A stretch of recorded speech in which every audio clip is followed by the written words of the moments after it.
Ladies and gentlemen, good evening. Welcome to Tarnation TV's YouTube channel, where tonight we watch some racing at the High Voltage Racing League, the Maverick Cup Series, here on a Tuesday evening. We are at Kansas tonight, 150 miles, which is about 100 laps, I do believe. It should be a good one. This is race number 5 of the 2026 season, and we got a full house here again. Absolutely wild. This is a cool track. This should be a lot of fun. My name is Blaine Donlan, joined by the one and only Rod Weston.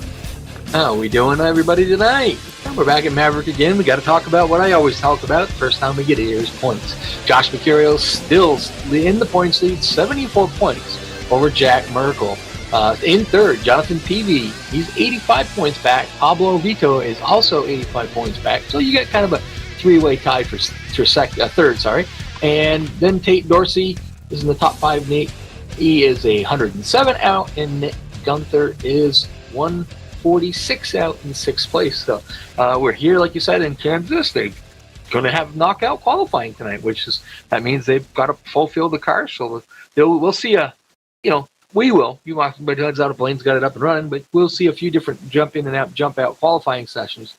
So we got to keep track of that because they've caught us before on that where, they're qualifying. And so we start reeling off the qualifying order. No, wait a minute. No, they're not. But Ben's keeping us informed tonight so that we will have knockout qualifying. So that'll happen here in a few minutes. And then once they get that done, they'll requalify and then we'll be back live, with these guys racing. Yeah, and we've gone to knockout a few times, and that's what always catches us. That's what always catches us off guard, is because very rarely do you get to the knockout stage. Like sometimes we're even at 38, 39 drivers, so it's full, but 3 more people, and then you got to do it. They did that in Daytona, but the fact was they knew they had I think it was like 70 people. Fighting for 40 spots. So they did that a week earlier. They had a evening of kind of knockout qualifying sessions, and they basically, I guess, took everybody went in. They did the qualifying lap. I think they did it in 2 chances, and then they took whoever got the fastest times, where they made it into the show with a few of the admin exceptions. They have to have admins to run the league. So a few of the admins in there are able to get in, but I forget exact numbers, but I think it was because he has so many. He's not so many, but he's got a few admins in there. You have to have them in here to be able to do this. So looking at it real quick, there are tonight they have 4 admins in there. So the majority of the admins, they all race too, though. Yep. But I see what you mean. They're guaranteed a spot on the track, obviously, yeah. Except for the road courses, because we've been trying to convince Keith Hughes that he should run for a championship, and he decided that I'm not going to do that for a road course. So we did talk about possibly. We'll see how that works out. One never knows. Putting Keith Hughes up in the booth, and I race his car for him because he doesn't want to run in the road courses. So that'd be cool. Yeah. You could sub out for Keith. That'd be kind of neat. Yep. Yeah. Yeah, but he's always up for something like that. I love the road courses just because it's something different. Yeah. And I'm not good at them. Like I'm never going to win, but it's fun. This sim, it literally has everything. It's got dirt tracks, road courses, speedways, super speedways, short tracks, like fantasy tracks. They got Rainbow Road in here from Mario Kart. Like it's insane. And Rainbow or from Mario Kart. I have not seen that one. That's fun. Somebody made it in here. Somebody crazy. Did a Rainbow Road. Yep, you can download crazy. Rainbow Road for NASCAR Racing 2003 season. It exists. But I remember even a few months back, Randall from Fast, the league there, they had a new track that they were working on because Randall's part of a lot of the mod teams when it comes to designing tracks, designing car mods. I think he had his hand in the Gen 7 mod. He had a whole crew there because they were testing it, and they were testing a track. And he reached out to me. He's like, "Hey, you want to come? If you have time on this night, do you want to come out and help us do a test run on this track we're working on, and it's the Red Bull Ring, which is, I can't remember, like Hockenheim. It was like an old track that was retired years ago in real life, then kind of got abandoned, but I guess Red Bull bought it up and then refurbished it, and it's going again. Yeah, it's the well, they call it the Red Bull something. You're right. They run there. They've been running there now as of late. Every year. It's in Austria. Austria. Austria. Okay. And it's probably one of the shorter tracks I would say that they ever run on. Monaco might be, a little bit shorter than that. It's just not a real big track. It's not like Spa-Francorchamps or some of the, thing, yeah. the Nürburgring, on the old rule, other one, they still race on that, believe it or not. Isn't the full Nürburgring like 30 kilometers? I know it's over 13 miles. Yeah. Yeah, so probably almost 30 kilometers. Yeah, it's massive. Massive. And yeah, but they do still run there. They just do kind of like more of the sports car stuff. I think Max Verstappen just ran there with one of those in a Mercedes. They won, but unfortunately were not determined the winner afterwards due to the fact that they had put one extra set of tires on than they were supposed to or something like that. But yeah, they still run there. Huh. I just another one, that's as far as like a Formula One track, that one in Austria, the Red Bull Ring or something like, call it like that. It's a cool track. Yeah, the Red Bull Ring used to be called A1 Ring from 96 to 2004. And then before 96, all the way back to 69, it was called Österreich Ring. That's what I want to call it. Okay. Österreich Ring. So they changed its name a few times. So the one that they were working on was the Red Bull Ring. It was pretty cool. And I got like 4th in the race. There was like 15 guys out there. So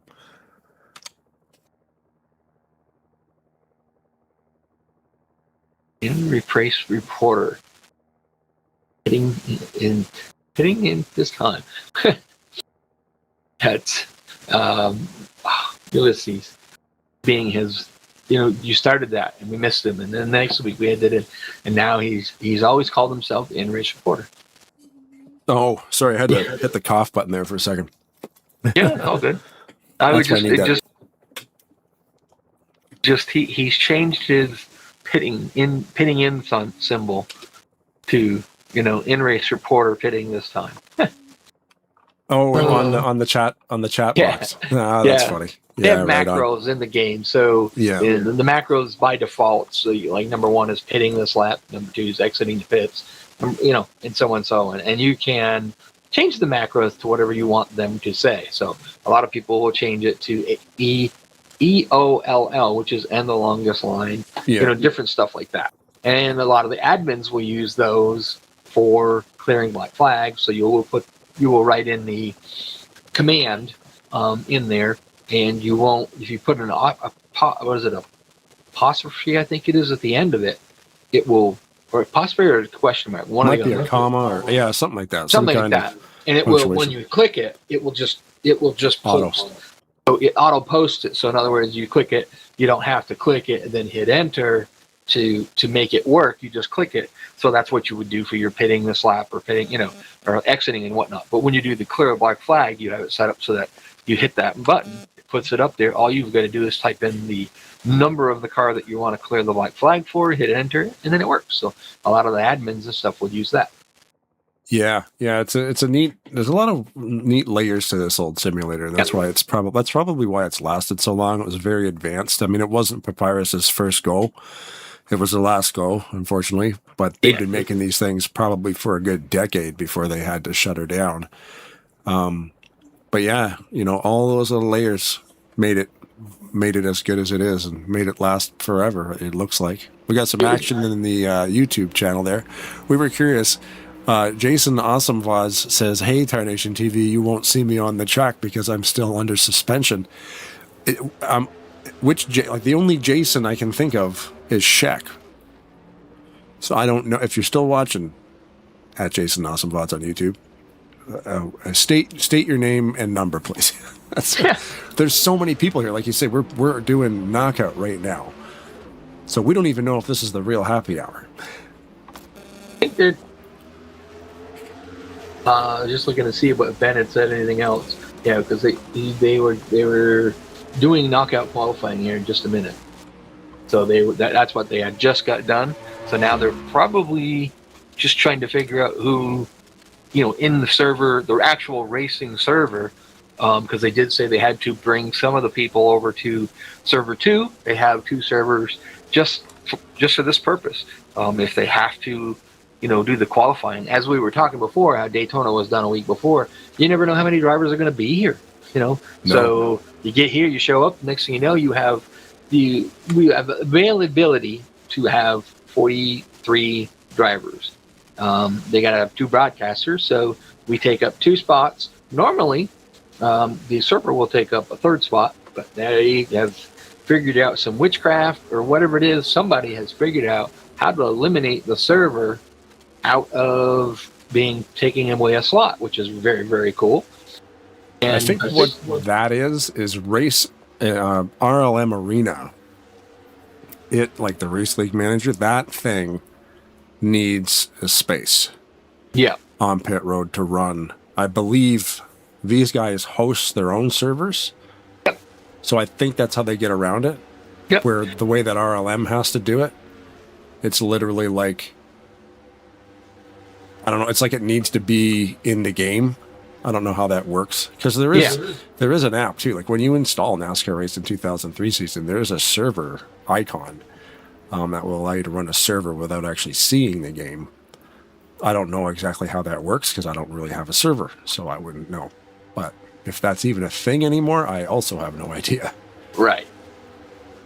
Yeah, but that was pretty cool. So if they get over 41 drivers, they have to do they can have 42 drivers, and they got to do knockout qualifying to send one person home.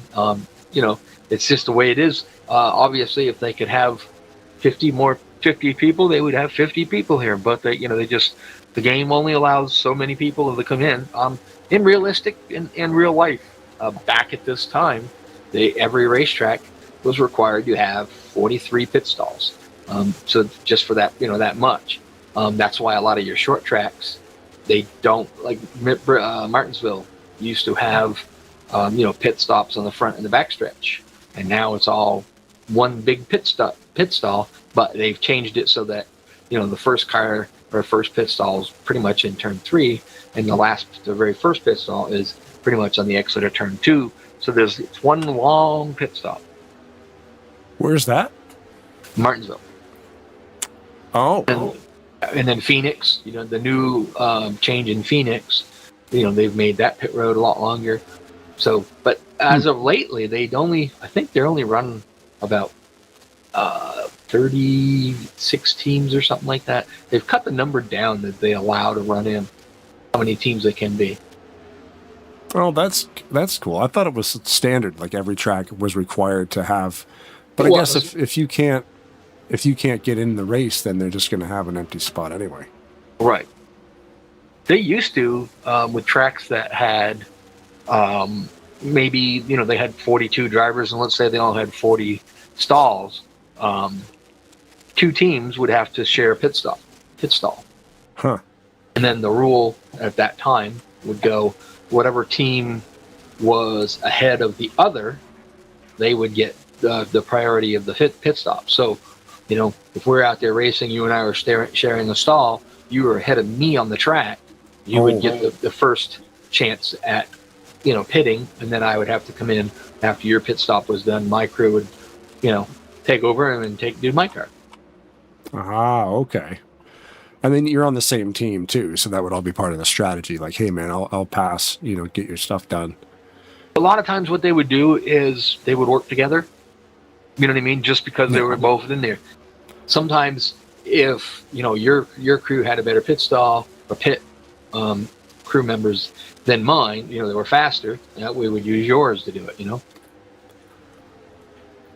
Yeah, that makes sense. I'm surprised they're still going, so I wonder if this is the actual qualifying that they did, or whether they were, you know what I mean? Just kind of curious because they didn't. You know what I mean? I don't know. Our in-race reporter, we were supposed to talk to him during happy hour. We figured they were going back qualifying again. So this happy hour may be just wasting time for the other server to do knockout. We're not 100% sure about that. There we go. It just restarted. So I was just kind of curious why it went so long. But yeah, you're right. That's what it was. Yeah, that happy hour was giving us something to watch while they were in the other server doing that qualifying session. So now they have to take the 2 qualifying sessions and do some mathematics and see who's where and then tell everybody, get back in the main server. So they've got a method to the madness.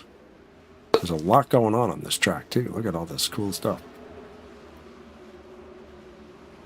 A very busy infield. I was trying to remember last week, Benjamin had told us, I think it was, is it Tate Dorsey that did all the track work for him? Yeah, I can't remember who it was, actually. I thought he had a few guys doing it. Yeah. It's cool, whoever did all this. I don't know if this was a standard relaunch of Kansas or if this was a Maverick-only creation, because they added a bunch of stuff. The reason I say that is most of the stuff that comes with the stock tracks, there's not this much going on. No. The stock tracks had a very bland infield because they needed to save power. 20 years ago, computers didn't have 64 gigs of RAM and video cards that could crank out 1,000 frames per second. I can't even remember what I had in my computer 20 years ago. Probably an ATI X800. That thing probably had 4 gigs of RAM on it, maybe 8 if I was lucky. I still have the card. I could go in the box and find it. I still have 2 Voodoo 3000s, which was the video card of choice back then. Yeah. I'm trying to remember what I had for a processor. I don't even know if we had dual cores back then. I'm not sure. Who took over for 3DFX? Was it NVIDIA? Yeah. It was a GeForce card anyways. No, I mean the Voodoo cards, because that was 3DFX that made those, right? Not really sure. Because those cards were gnarly. I had a Voodoo 3. Yeah, Voodoo 3000 they called it. Yeah. And that was when it came out for NASCAR 2003 or 2002. It was the card to have. Oh man, that card is amazing. Yeah, and nowadays it wouldn't even hold a candle to, like we play Valheim. It's pretty simple graphically. It doesn't take a lot, but it still wouldn't handle that. No, when you look at Valheim the way that it looks, but then you look at like what it actually is, the like the whole, what am I trying to say, the blueprint that game is. Oh yeah, is insane. I'm like, yeah, man, this is a pretty big world. And then I go to the map and I zoom out and I'm like, holy crap. Yeah. Like you're literally like 1% of what you think is big is nothing compared to what's there. It's insane. Absolutely. But that the old Voodoo cards were great because once I think they were soaked up by ATI or NVIDIA. I can't remember which one of the big ones. Now. And do you remember Team Omega? No. So if you had a Voodoo card, you still got driver updates even after 3DFX was gone, because Team Omega was a team of people online. There was a community that surrounded these cards and kept them going. And you would be able to download your drivers from like a third party, technically, even though the real company was gone, and update your stuff. That's cool. Yeah, you could, and it gave you so much more stuff too. Like the settings you had were like, what's this and what's that? Like you could overclock it. I never did that, but it's nuts the amount of stuff that you can get from a third party software. Like it literally unlocks stuff that's in there, but like they never gave you for some reason. Yeah, what's really kind of cool is I can remember back with 2003 with the Voodoo 3, we were getting 50 frames per second. We were, which is fine. Look at us go. Yeah. Now the game maxes out at about 150.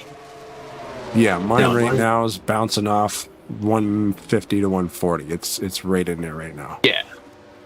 And yeah, I mean, which is totally fine. I have a 60 hertz monitor, so I can't see that anyway. and it streams in 60 frames per second. It's fine. Yeah. But the, yeah, I mean, frame counters and stuff, I never even look at that stuff. I mean, from my old computer, I downloaded Helldivers 2, and I was playing that thing at a solid 20 to 30 frames per second, and the game looked like muck. But it was fun. Now I play it on the new computer, and I'm like, yikes, this game looks insane. We should do something. I'm not exactly sure the 100% how you would make this work, but take the original NASCAR. Obviously, you'd have to build a 98 machine or Windows 98 machine to be able to even remotely be able to do it. But then go out and make a replay at Bristol, and then turn around and make a replay at Bristol with 2003 with the updated video cards, and see the difference. It would be insanity at its best. Yeah, I wonder if it would definitely be higher frame rate and crisper graphics, I would think. Yes. I can remember coming off at turn 2, going down the backstretch in a car that was, as I was exiting 2, a car that was entering 3 was a dot. That's it. You could not tell what it was until you got pretty darn close to it. Oh, really? Or are you talking about NASCAR 2003 season? Yes, but with the original NASCAR, the very first one. Oh, the first, I see. I thought you meant run NR 2003 on a 2003 computer to now. I'm like, it would kind of look the same. No. But you're talking about, the first ever very first NASCAR.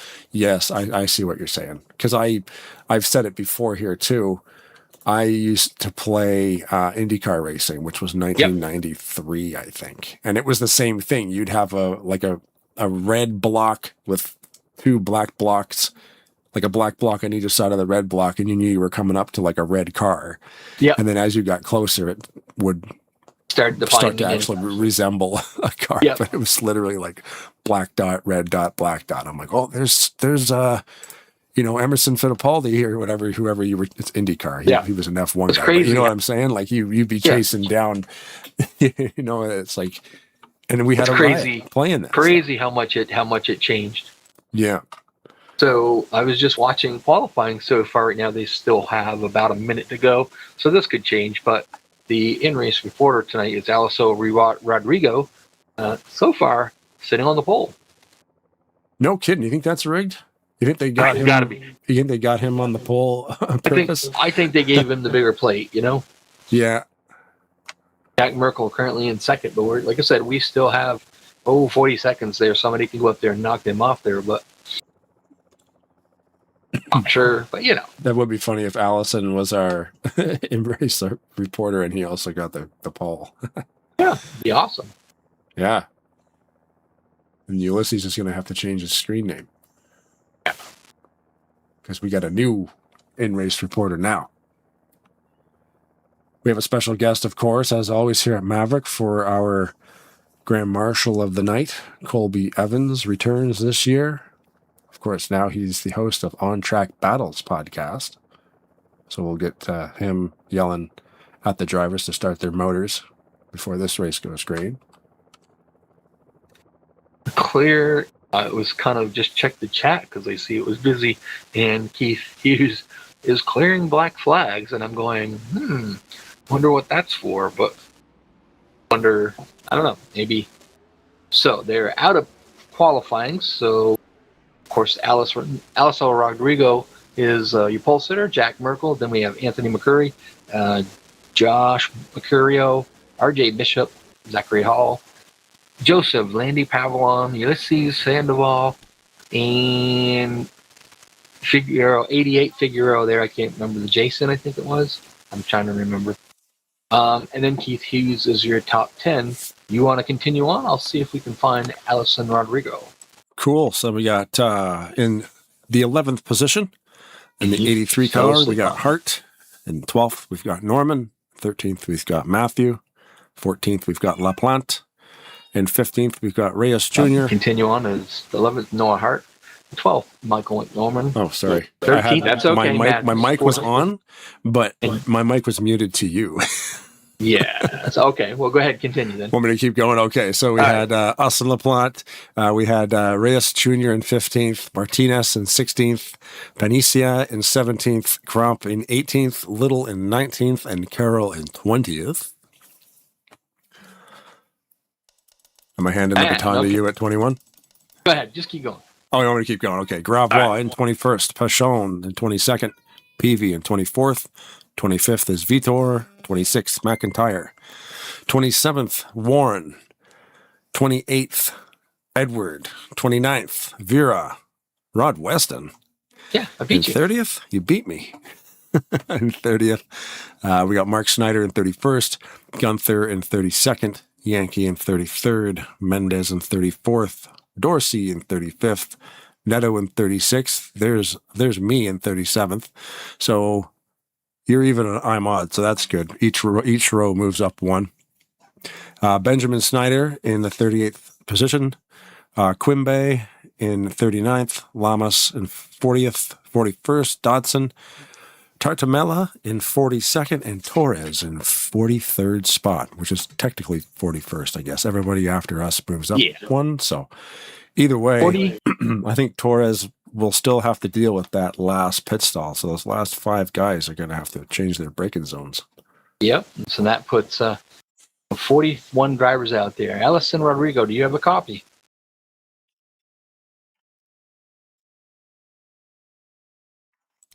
I don't hear nothing from him.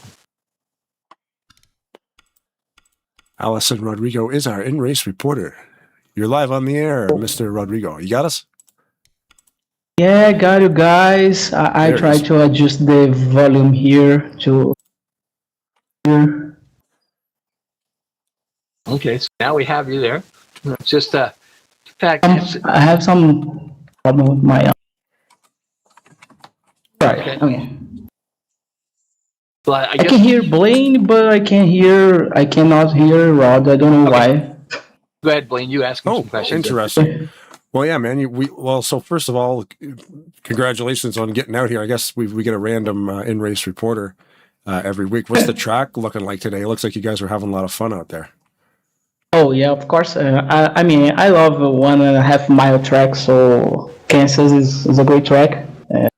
It's pretty fast tonight, but we have some problems with tire conservation and like that. So I think I need to be careful with that. So I don't know if I will keep the lead. I mean, I will go. I will try to take care of my tires first. You know. Okay, so you're worried about this being more of a tire game than fuel. Yeah. Last time that I raced, I had a racer here at Maverick at this track. We had some tire problems at the closing lap, so right front especially. And I won that race, so you know.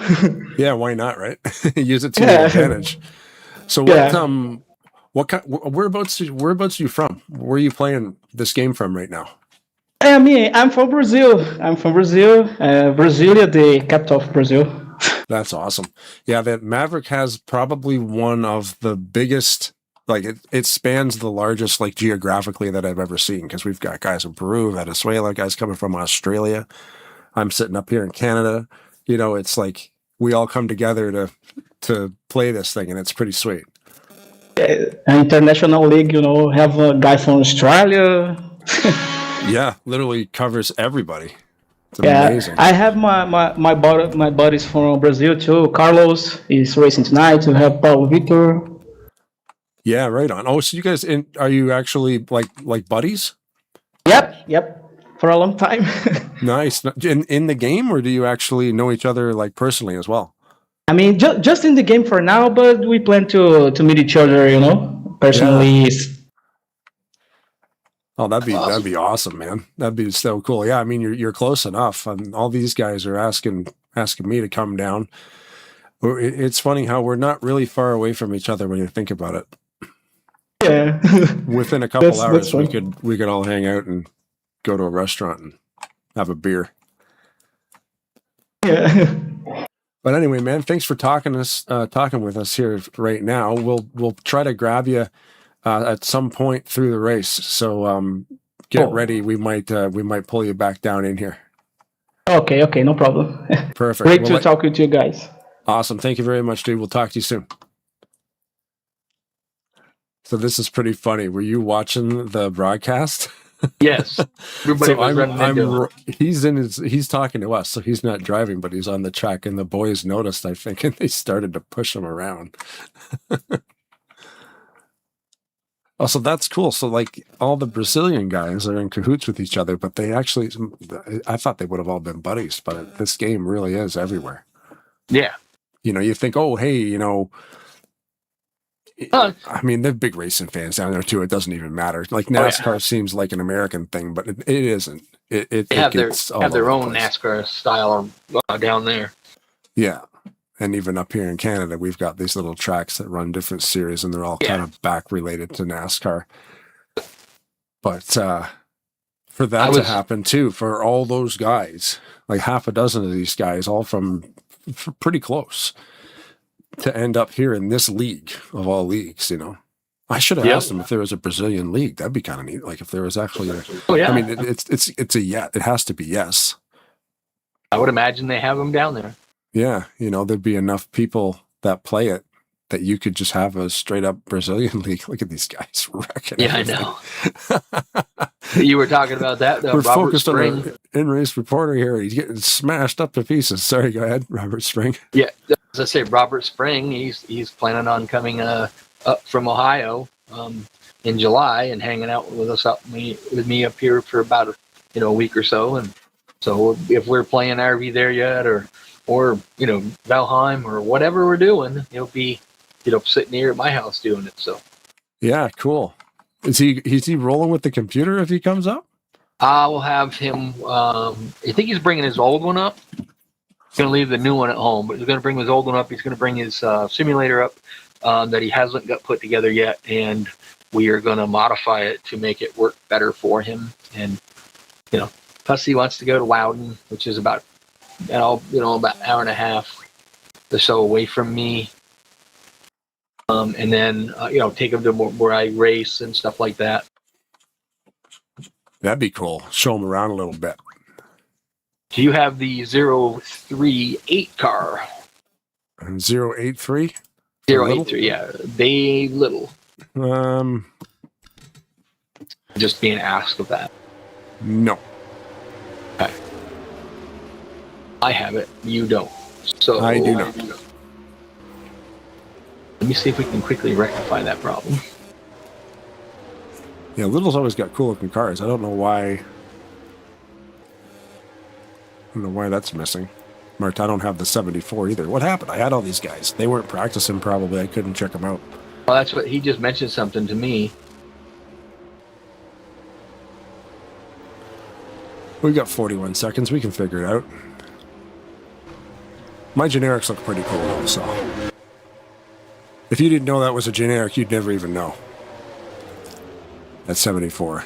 Toyota. Not sure. Gonna look at his car to see if I can figure out which one he's running. Isn't it usually like Amoco or something? Yeah, usually it's not Amoco though.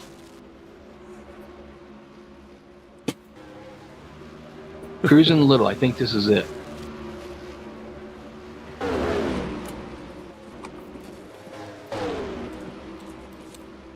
Do you have the 74 of Martinez? One sec. Yeah. Xavier Martinez, number 74. I think I saw him earlier. Yes, I do. How do you have them and I don't have them? I just downloaded the entire car pack.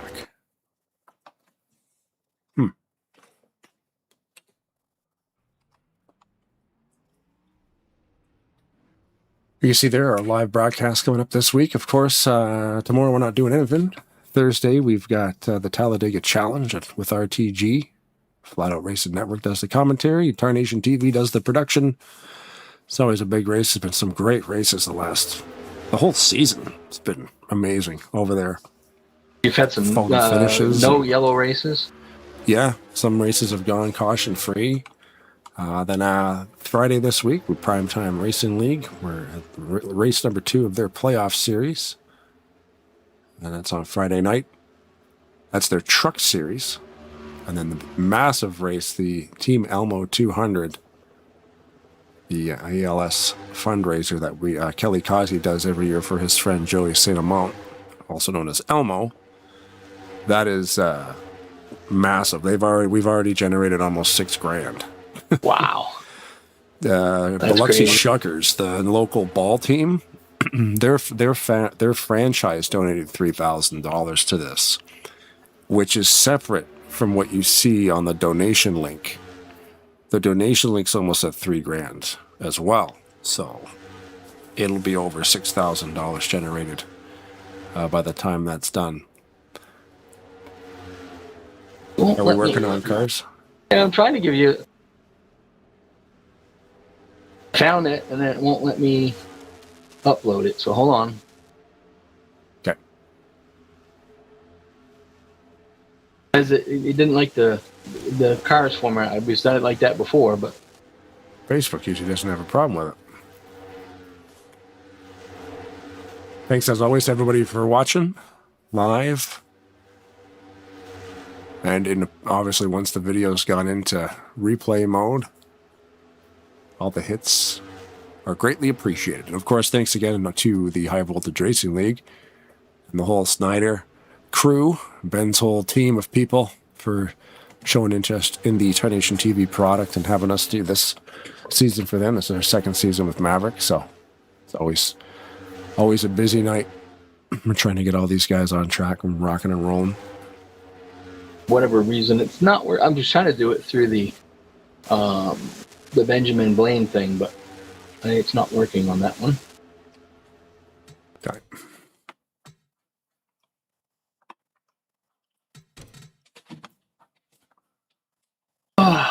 The era is human. To really mess things up, you need a computer. Yeah. Ben just let me know on the YouTube thing there that the 74 was uploaded just before qualifying. Good timing on the 74. We had all week 74. Paint spilled, still dripping on the car. Yeah, it's that new. All right, we'll mute the microphones here for a second and we'll get this figured out. Stay with us. We'll be back here live. Green flag. Hopefully we've got all the cars.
I think we got it figured out. Thanks for bearing with us, people. Try. Can't figure out. We figured out why I don't have the 83. Well, you have it. You just have it on a different computer. I have it on a different computer. Yeah. Yeah. Who was just sitting on pit road there? Oh, I don't have the 6 either. Cool. So Tate changed his car. Tate Dorsey's car. That's cool. Is it? That's too bad. Yeah. I can't see that either. Oh well. It's brown. Brown. It's white with a black stripe and a big number 6, which is upside down on the hood or on the roof. Isn't Tate an admin here? Yes. So why isn't his car in the in the upload folder? It looks like that's a valid question, right? Is that? Yeah. It's brown and looks like it's got computer. You know how like a board has the terminals that are built into the board. Yeah. Like it has that all over it. RK Royal Gludge, I guess. Oh yeah.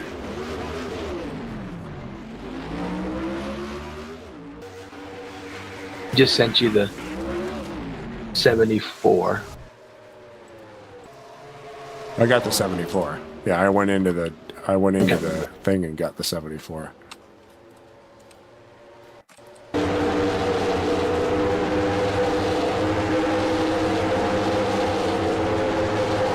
Yeah, I don't have the 74. That's okay. Somebody's upside down.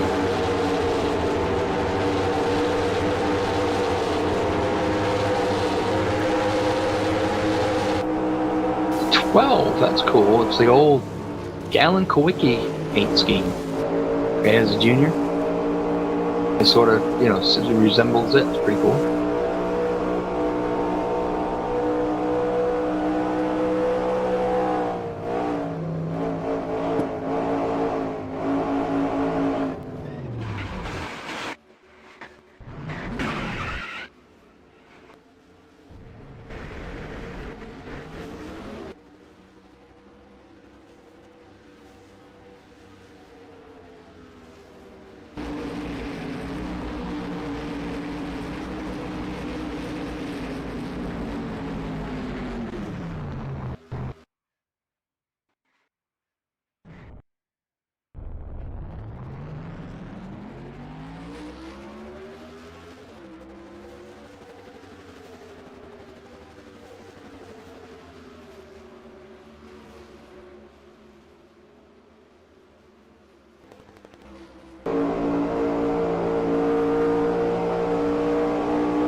Drivers, to your cars.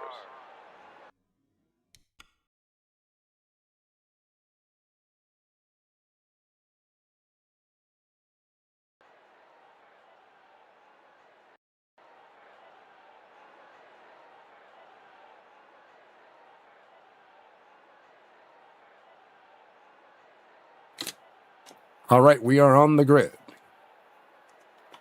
I had to chuckle about this. Most of you guys know Josh Mercurio, the number 86. He is our current point leader, and I've raced with Josh for off and on. And in the game, you can request a pole. So in other words, you can put up a pole to eject a car. So Okay. In his What did he do? in his impatience, getting a little bored, he put up a pole to eject Rod Weston, and it 86 failed. is polling to eject Rod Weston.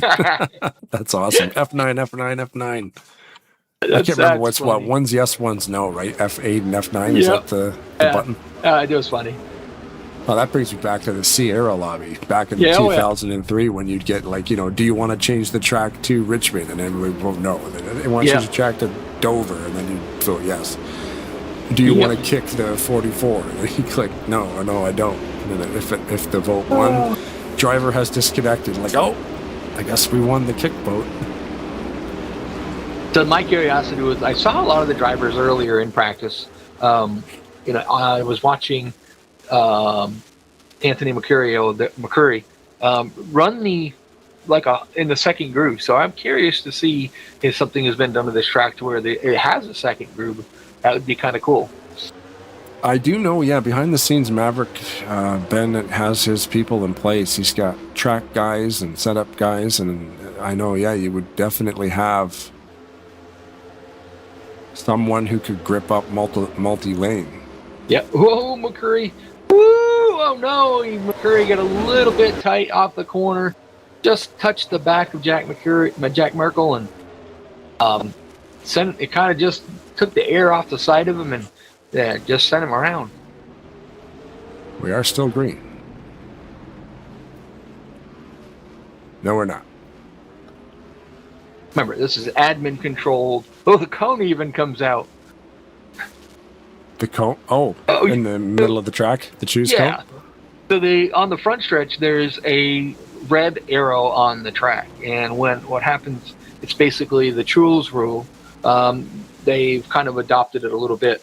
So basically how that works, instead of, the front two drivers being up front, third and fourth, fifth, whatever, the Trules rule is where when you get there, you choose what lane you want to be in. And so if say hypothetically the higher groove was the better groove and for top three wanted to be out there, they could go out there and be the top three. Right now, currently, Ulysses Sandoval is in fourth. And then if they saw the three drivers in front of him do that, he could drop to the bottom and he would be on the inside. It's just too bad the game doesn't actually have that. Where it actually could work like that. It would be very cool.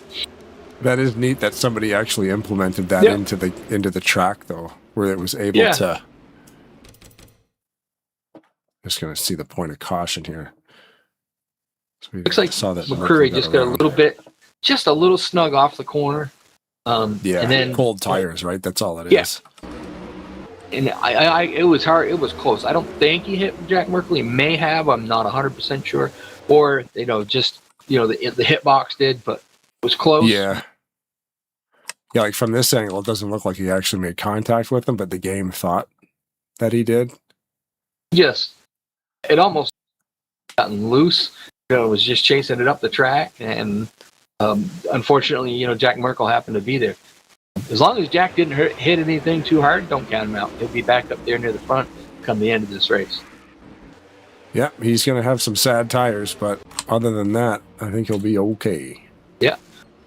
The good news is he can come in, put 4 fresh tires on it, back out there, and rock and roll. 091 of Dodson got a black flag? Oh, that's probably passing to the left. It's showing black flag on the 091, but they'll probably clear that. That's probably a restart caution, or a restart penalty. To pit road we go. Mm-hmm. Torres taking advantage of that very first pit stall. Lights are off on the Pate's car. Nelson Rodrigo chose the bottom, which we figure with this track it's probably where they're gonna be all night. But like I said, I saw a few of the guys up there running the higher groove, just checking it out.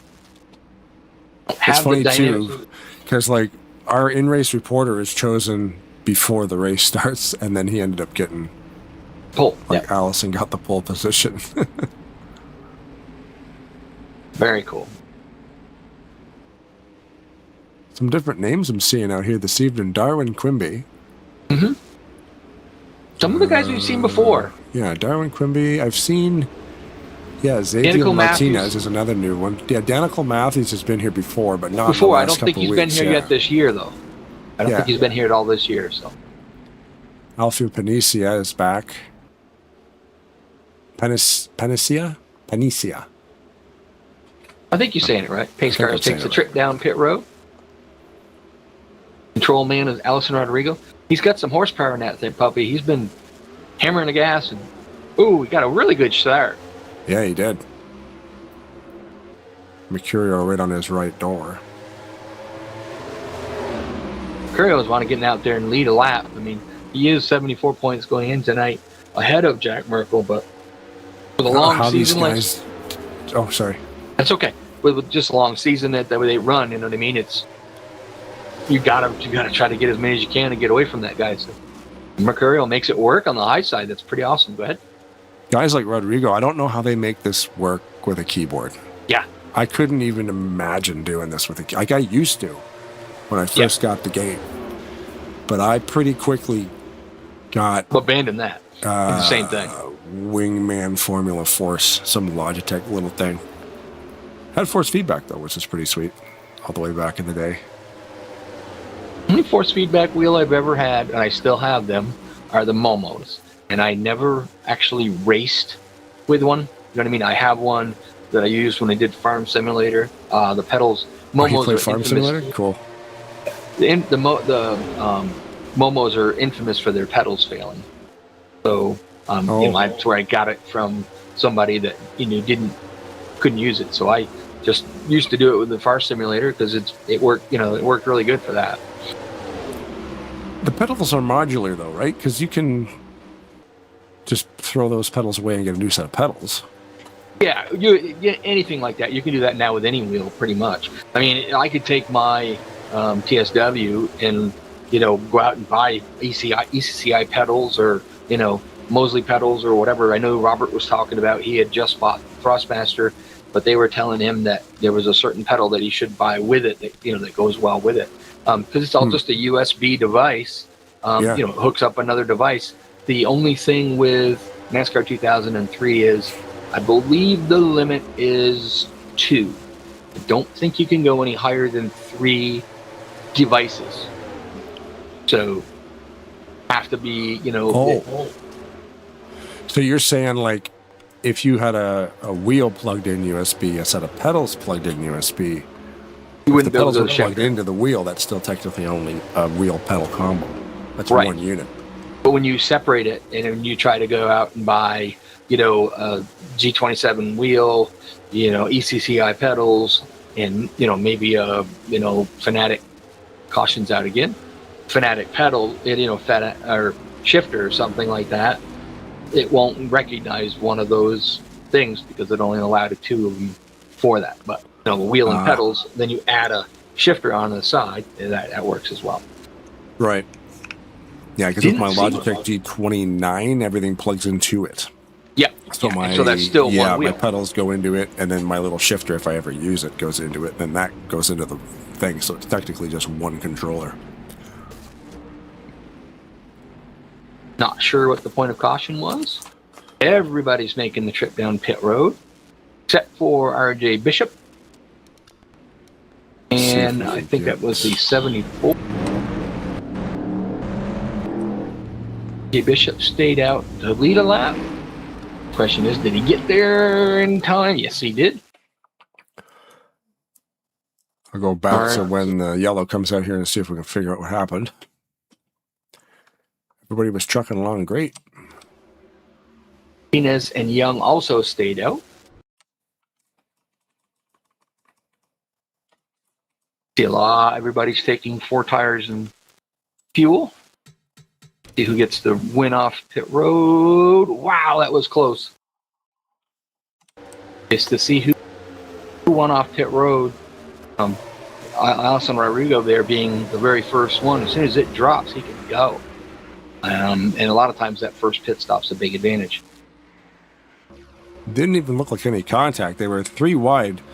It was Mike Carroll, who we're looking at right now, Mark Snyder, and Cody Lamas. Wow. Almost looked to me like they just sucked the wind off it. Yeah, it looked like a vacuum. because nobody touched it. Now, in modern days, you'd say that was, in a realistic, real world, the Arrow loose. the arrow loose there. But I think it might have been he was just trying to Carroll was trying to stay off from Snyder, and just put a little bit too much wheel in it, trying not to hit him. Well, technically, he did stay off of him. Never touched him. Yeah. Unfortunately, put himself into the wall and took some bad rear damage. It looked like they fixed it, though. Yeah, the rear end looks okay on that car now. It was all smashed in because it took part of that impact, but that's good they were able to repair it. So RJ Bishop did not pit, stayed out, along with the 74 of Martinez. Oh, Ezekiel And- Martinez, yeah. Dylan Young, Ben Torres, Snyder. Young, and then Ben Snyder. Then Torres stayed out. The first car off of pit road was Josh Mercurio. Them guys behind him are going to have the fresher tires, so we'll see. Do they pay any dividends? Probably not going to see it paying a dividend. Like on the first lap, but as soon as it kind of stretches them out a little bit, we'll see if those new tires have better grip. Yeah, like we were talking to Rodrigo in the pre-race there, our in-race reporter. Tires are a thing. Yeah. You got to be smooth. Ooh, just lost the 48. Uh-huh. Pace cars down pit road. RJ Bishop up front. Climbs up. There's the 47's back. 74, sorry, is back. Team flags out. Ford got a really good launch on that bottom. They seem to get a good launch, but let's see if RJ Bishop can do what Mercurio did earlier and roll that high side. 74's kind of clear. Did Ben send you the Yes. the rundown for the car makes and all that stuff? Yes, we just got busy with other things. I just remembered that now. I was like, oh. These guys are side by side here. That's Bishop and Martinez. We currently there's 7 Chevrolets. The caution is back out. 7 Fords, 7 Dodges, 7 Toyotas, 6 Dodges, 5 Lexuses, 4 Cadillacs, 2 Kias, 1 Buick, and 1 Honda of Keith Hughes. More Cadillacs. Lexuses. Yeah, Lexuses. Is it Lexuses or Lexi? Lexus. Come on. Lexuses. Yeah, I do love these mods. These guys get pretty creative with their templates. And then, of course, we have there's 9 different countries represented tonight. There's 27. See, I've numbered dyslexia is what it is. There's 27 drivers from the United States, 4 from Brazil, 2 from Argentina, 2 from Colombia, 1 from Chile, 1 from the Dominican Republic, 1 from Ecuador, 1 from Mexico, and 1 from Venezuela.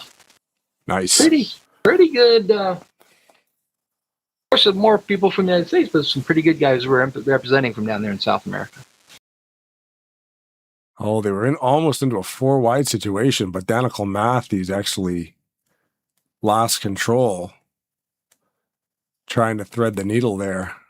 Bumped into Dorsey. The 007, a Crocodile Crump, goes in there. There's Dotson. We got Dotson here. Yeah, track closed up kind of in a hurry. Yeah. There's lots of tarmac out there, but Lots more cars out there that you got to avoid. yeah.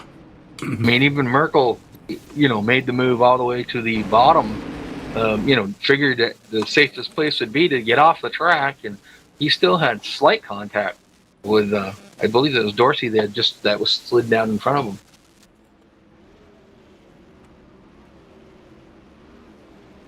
Looks like almost everybody went through the pits there last time. We probably won't see much more of that. Sometimes the guys in the back will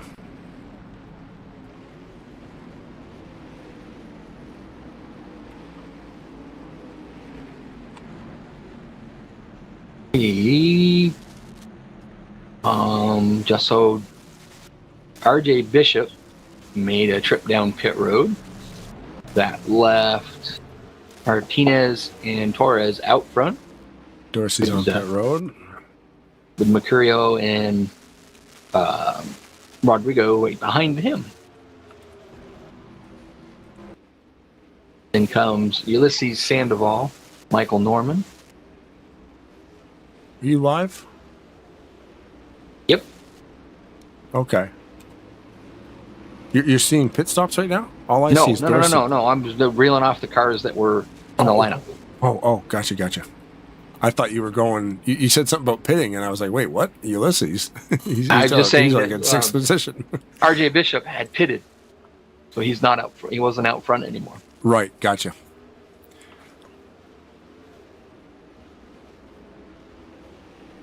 Lights are off on the car that paces.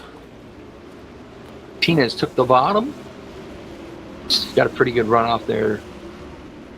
Last time, got a great run. Yep. Ooh, very good start. Yep. Mercurio got a better one. Mercurio way to the bottom. He's like, no, I'm getting back out here. I'm leading the lap. Got those fresh sure tires. Ooh, cars behind us spinning.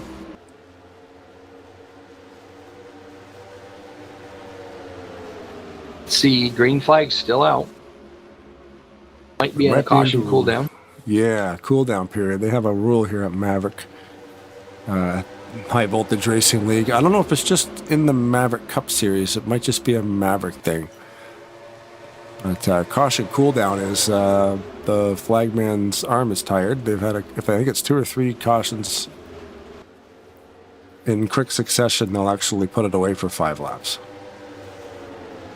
So he might have hit that threshold where they won't pull another yellow for 5 laps, regardless of what happens on the track.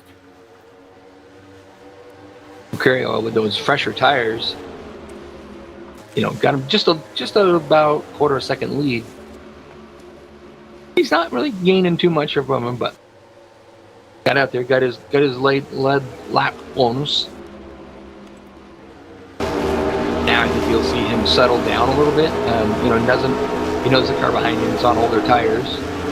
Don't have to go out and burn his tires up. I mean, we talked about with Rodrigo earlier how tires are very important. So you got to used up what he had to do to get out front. Once he did that, now he's just going to ride. There's no real pressure for the moment. Save them tires up for the latter part of the road. On board right now with Mercurio. Mackenzie Weston in the YouTube chat says, "Hey." Yeah. What's up, Doodle? They're out to eat there last Saturday night. And that's for our Kodo's dinner or Japanese steakhouse dinner. Nice. Yeah, Ben was in the YouTube chat helping us get the cars figured out. But I saw that I also didn't have the 6 for some reason, so we just went to green, or we just gridded up and went racing.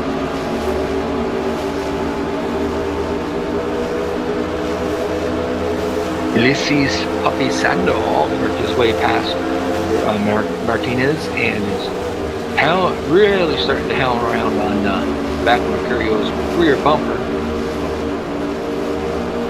Joseph Landy Pavlon has made it past Martinez as well, and he's in the 3rd spot.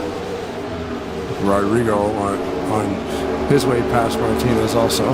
There's Martinez here on board with him. Starting to see that those older tires are just not holding up to newer tires.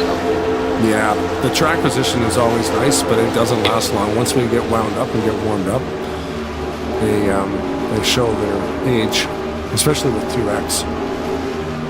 The other thing that could work out good, should we go a little distance and he doesn't lose so much, come in, get equal tires with him. He's made up some track position. But as it goes along, like right now, he just lost another spot to Keith Hughes. So, it's getting to that point where now it may end up being more of a loss than a gain, just because you can't hold these guys off when they have the fresher tires. Yeah. Oh, a yellow car moving awfully slow down there.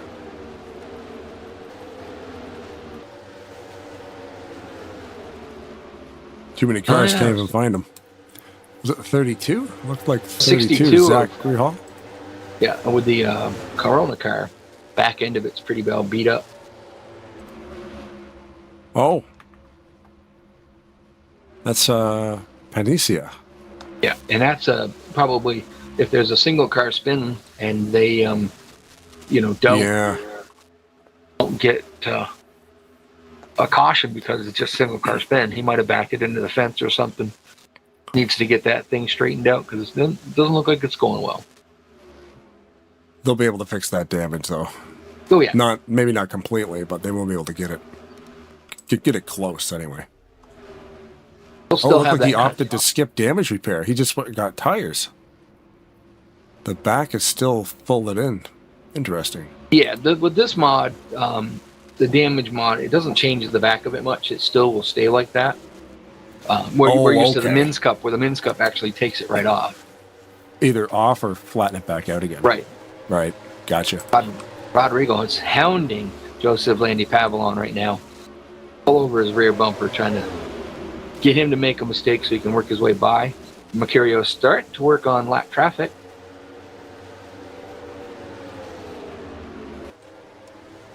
Coming up on RJ Bishop.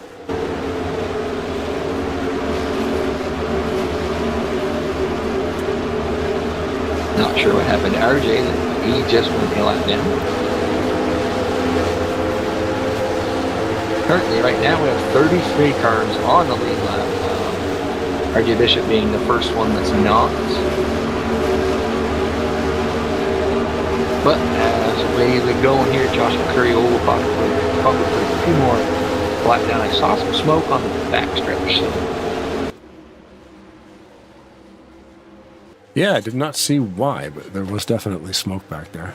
Smoke him if you got him, as they say. So that if somebody's having a barbecue in the backstretch, Yep. It's probably Mangialardi's buddies at the Rainier Room. Yep. Yeah. Kunde is about to go on a lap down in the 14. Side of that car looks pretty beat up. Looks like he's coming down to pit road to see if he can get that damage fixed. Oh yeah, that's smashed in hard on the passenger side there. Jorge Pachon, he's back there in the 9th position, just behind John. No, wait a minute, I want to say Jonathan Peavy, but yes, Jonathan Peavy, because Peavy was 2 last year. Now he's 8. Nate Gunther is up into the 7th spot. They are about 2 seconds behind the leader. Kind of like the top 6 are kind of in line and headed. These 3 guys are behind him. They're just about, he's making up some time. I think he just started picking up the draft a little bit on Hart. It's pulling him up towards there. Curious, how far back would the 74 go?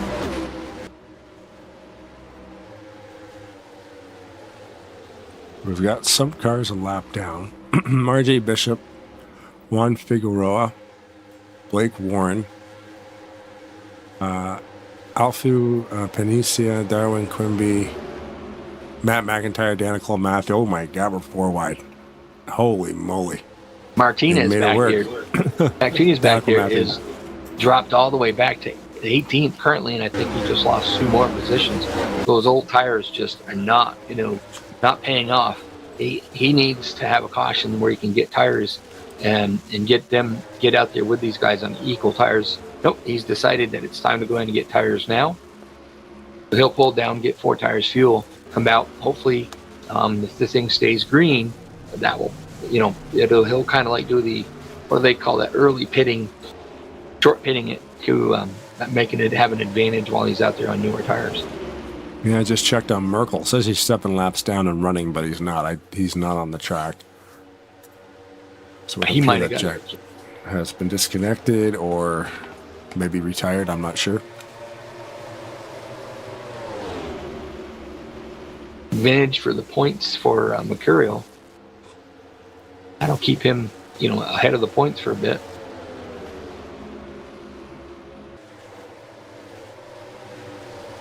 Just looking real quick, Jonathan Peavy currently in the 3rd spot. Pablo Vitor and Jonathan are both, like I said earlier, 85 points behind. That should probably put Merkel down around the top 6. So that stings a little bit, but don't you fret. He'll make a comeback. Yep. Long race, 26 race season. Only on race 5. So he's got plenty of time. Yep. Next week, not next week. Next race is Talladega. Next week is an off week. The week after that, we will be at Talladega. Off next Tuesday. Okay. Yep, off next Tuesday. The Talladega race there is scheduled to happen on the 28th of April. That works out really, really good for me because now I don't have to tell you that I can't make it next week. Uh-huh. I'm invited to a birthday thing, and I'm like, I don't know if I can go. Oh. Yeah, you got to do your thing, man. That works out really good, so I can do the birthday thing. Yep, because next Tuesday is the 21st, so Talladega is scheduled for the 28th. So next. Look at these guys, 3 wide, using the whole track. Gunther, Pavlon, and who's that up there? Noah Hart in the 83. One of the many 83 cars on track. Mm-hmm. If you get a chance, don't rush. But you got to show the folks there, the 94 of Warren. I don't remember seeing him before here, but he is the 4th Cadillac driver, and it's kind of a nice mix of old and new. I was going to say, it's kind of a cool looking ride, right? It's like an old Burton paint scheme, but yet it's different. It's very well done. And I love the colors. I'm always one for crazy color schemes. That X-Side car was always super cool.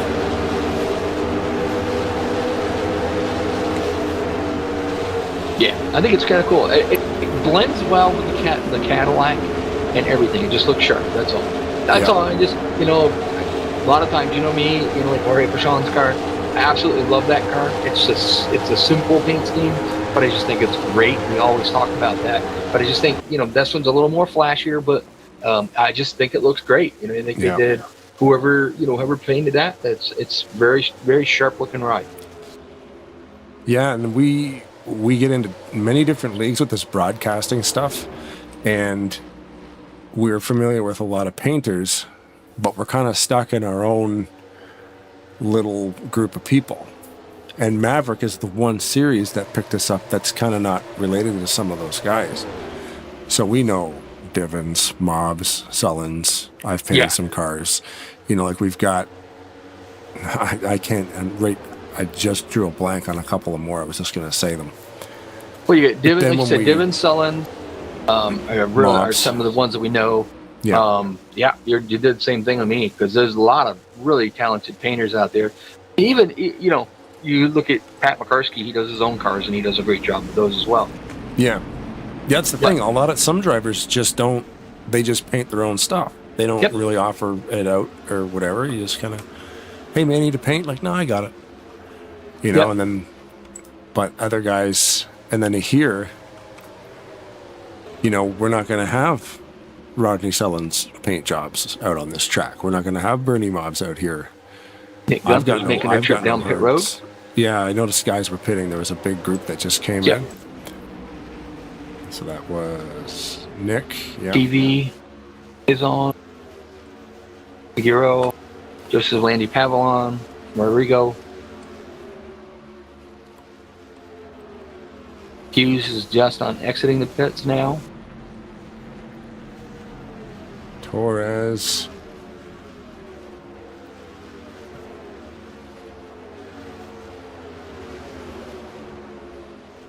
Number 12 of Jose Reyes Jr. is also on pit road. So the guys that just went down pit road and came out with the fresher tires, right now they're currently fighting to get past Ulysses Sandoval. And Ulysses Sandoval is, he's doing his best to try to get out of the way, but it's hard to do. You had one car below him, one car above him. Yeah. You can see the fresh tires just rolling right past him. So Yep. I don't know, the advantage is if this thing goes for a while, they're going to lose a little time. But if a yellow flag comes out and they're still up there in the top positions, they'll still be in good shape.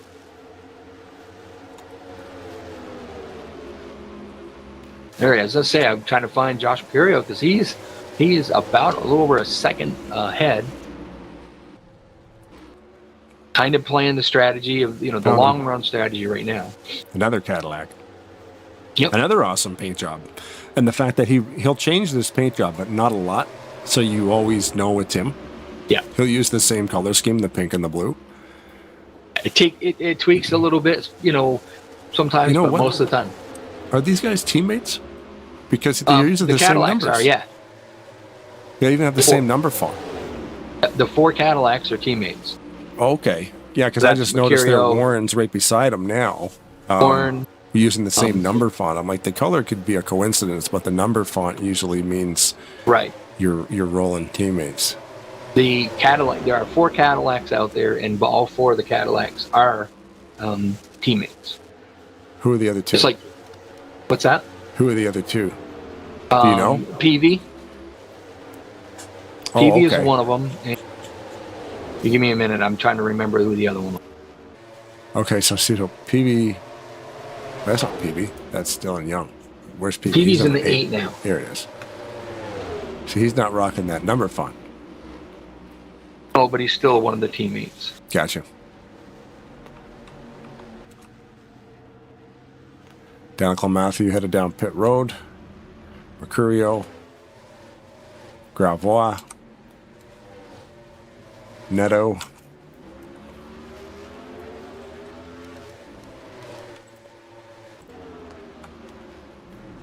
I was looking at Sean Dotson's. He's got a Buick, paint scheme on it. But I want to see we're going to go inside to see what car he has. I don't know if this mod gives you the... Yes, it does. Talk about cool cars. McCurry's got a cool yellow car flag's too. out. Looks like Tate Dorsey there and run around and turn Yellow's 4. out. So everybody who's on pit road now is good to go. Vera, Matthew, Vitor. That's Ben Snyder down the back there, I think. Oop, lost you. Looks like Tate Dorsey's got a right front flat. Yeah, he does. He's trying to nurse it around to get around to the pit road. Oh, Dorsey, you said? He was involved in that. Yeah, you can see the car dipping.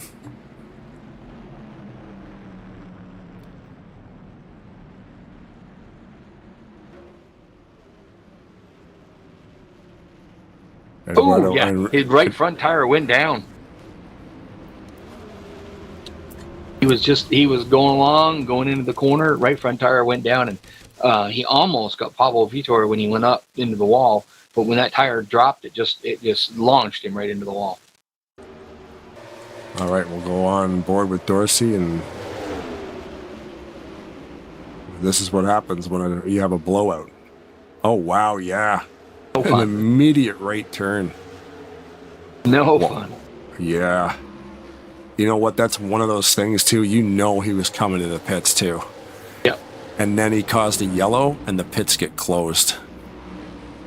He almost got Vitor on that one. Oh, and then Ulysses avoided him and then came back up and crushed him. Oh, man. Eduardo Enrique in the YouTube chat says, "Go Sydney." So now we got to get on Neto. Right there. What happens when you shut out your voice? Yep. So you get TV time. He's got the capybara. Gigantic. Capybara, a rodent? Or Not a sure. cavy? Or is a cavy a rodent? I think I have to look that up. Either way, if one was in peril, we would have it in our house. and we would feed it forever. Right. Until it passed away comfortable. Until it led a full life and led the most badass capybara life ever. We talked much about Austin the Plant last year. For the first most of the season, he was running around there in the third in points. I think he dropped down to about fifth last year overall, but he's currently running in the 13th position, kind of quietly, just working and doing his thing, where he just goes out there and gets points. So. Did he change his number? Was he not like 90? Yeah. 92. He was 92 last year. But he, when I read the most miles, remember I was doing the Yep. stats tracking of the miles. I haven't done that this year. I should start plugging that in now that we're into 5 races. Where Score 4 actually takes in the account, like, how many laps you run at a track, and it'll take the track mileage and give you a total mileage. It's just kind of neat. Currently, right now, lights are off on the pace car. McCurry up front, Mercurio second. Then it's Cody Lamas, Eto,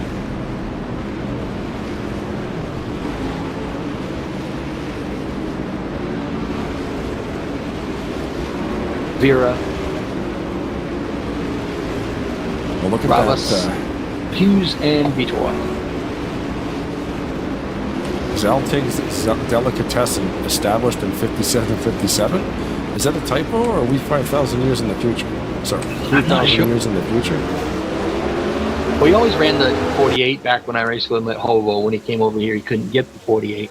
Right. So he ran the 92 until, I think it was Noah Wenzel, something like, wasn't Noah that had it last year, I believe, decided that he wasn't either. I don't know if we've seen him here this year or not. So the 48 went to Austin LaPlante. Oh, I see. So LaPlante being in the 42 is him going back to his original number. Original number, the 48 was his original number when he, as much as I've known racing with him, he's always run that number. Gotcha. What he got over here? Cody to the front.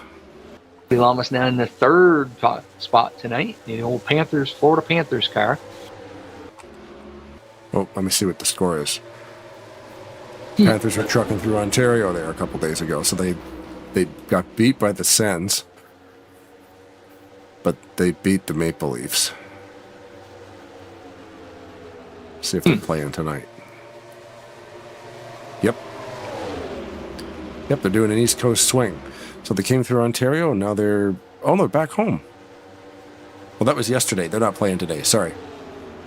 Right. Why is Cody on the track? Yeah. It just said final. I'm like, oh, the race is over? And I'm like, oh, it was yesterday. They got the night off. Okay. Yeah. They did beat the Rangers in Florida 3-2. In overtime? Nope. Regulation. 3-2 regulation. And in fourth place, there you go, Sidney Netto in the 87. Starting to work his way underneath Lamas. Drove right by him like he was sitting still. Yep. Just stand back there, Lamas, and decide it's done. Follow the 87. It's fast. I think that's one of those classic, you want to run that hard, go for it. Yeah. Remember, we know the tires aren't that great, so Veer's trying to work his way up there, trying to get up to the front. Nothing wrong with that, but you might want to just consider how much abuse you're putting on your tires. You've seen the difference in tires. I imagine if you went out here, just sent it, just run it as hard as you could, you would, you'd burn them that right front right up. You'd probably burn it off in 12 laps.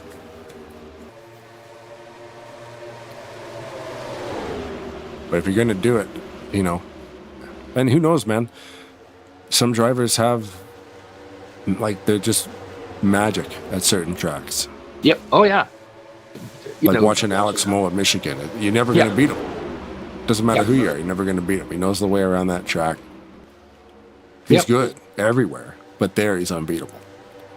There's drivers that have certain tracks that they are really good at, and there's drivers that are pretty good at every one of the tracks.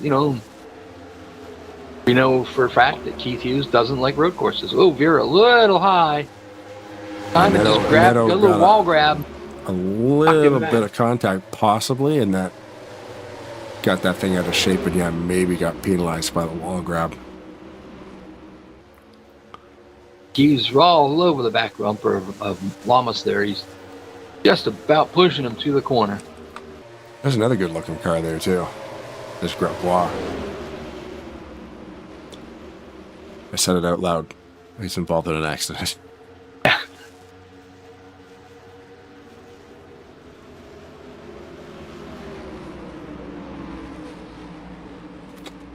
Yeah, Jarrett Gravois. I was looking at that car. You said it. Yep. You said it. Yep. You had to say. Like, oh, that car's really nice. Scratch the right. Yeah. Scratch the whole right side of it. And I'm like, oh, it was nice before he scratched it up. Curio was the leader, but McCurry was able to get by him. So McCurry, we talked with him last week after his last week's win. I figured he would probably move up in the points a little bit, and he did. He's up to the 19th spot. Has not had a lot of Pablo Vitor around there under yellow. All the leaders head down pit road.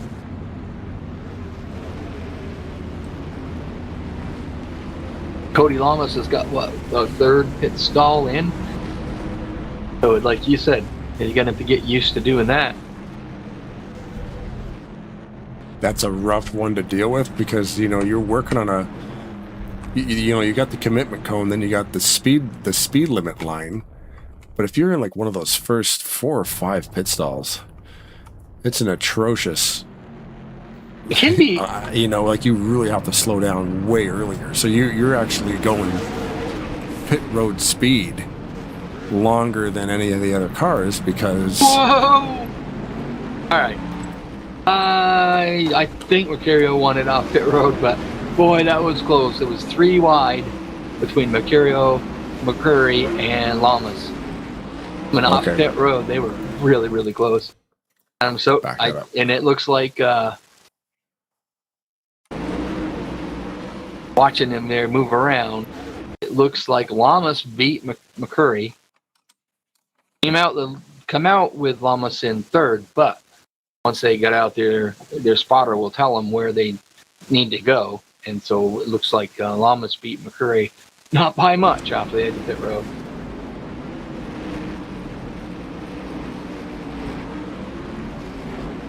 A focus on Lamas, Mercurio, and McCurry on that one. Kind of come right up together. Curio, back it up. I love a good race off pit road.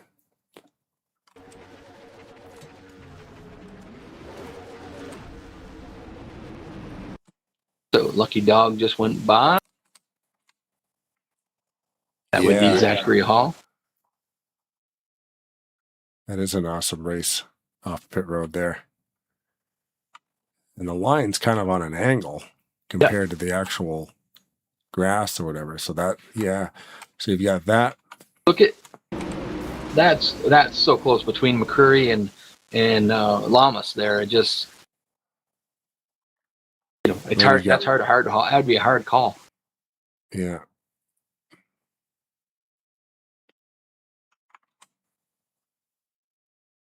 So Mercurio took the top side pace. Lights are off on the pace car, putting Lamas at the bottom. Then we got McCurry, Hughes,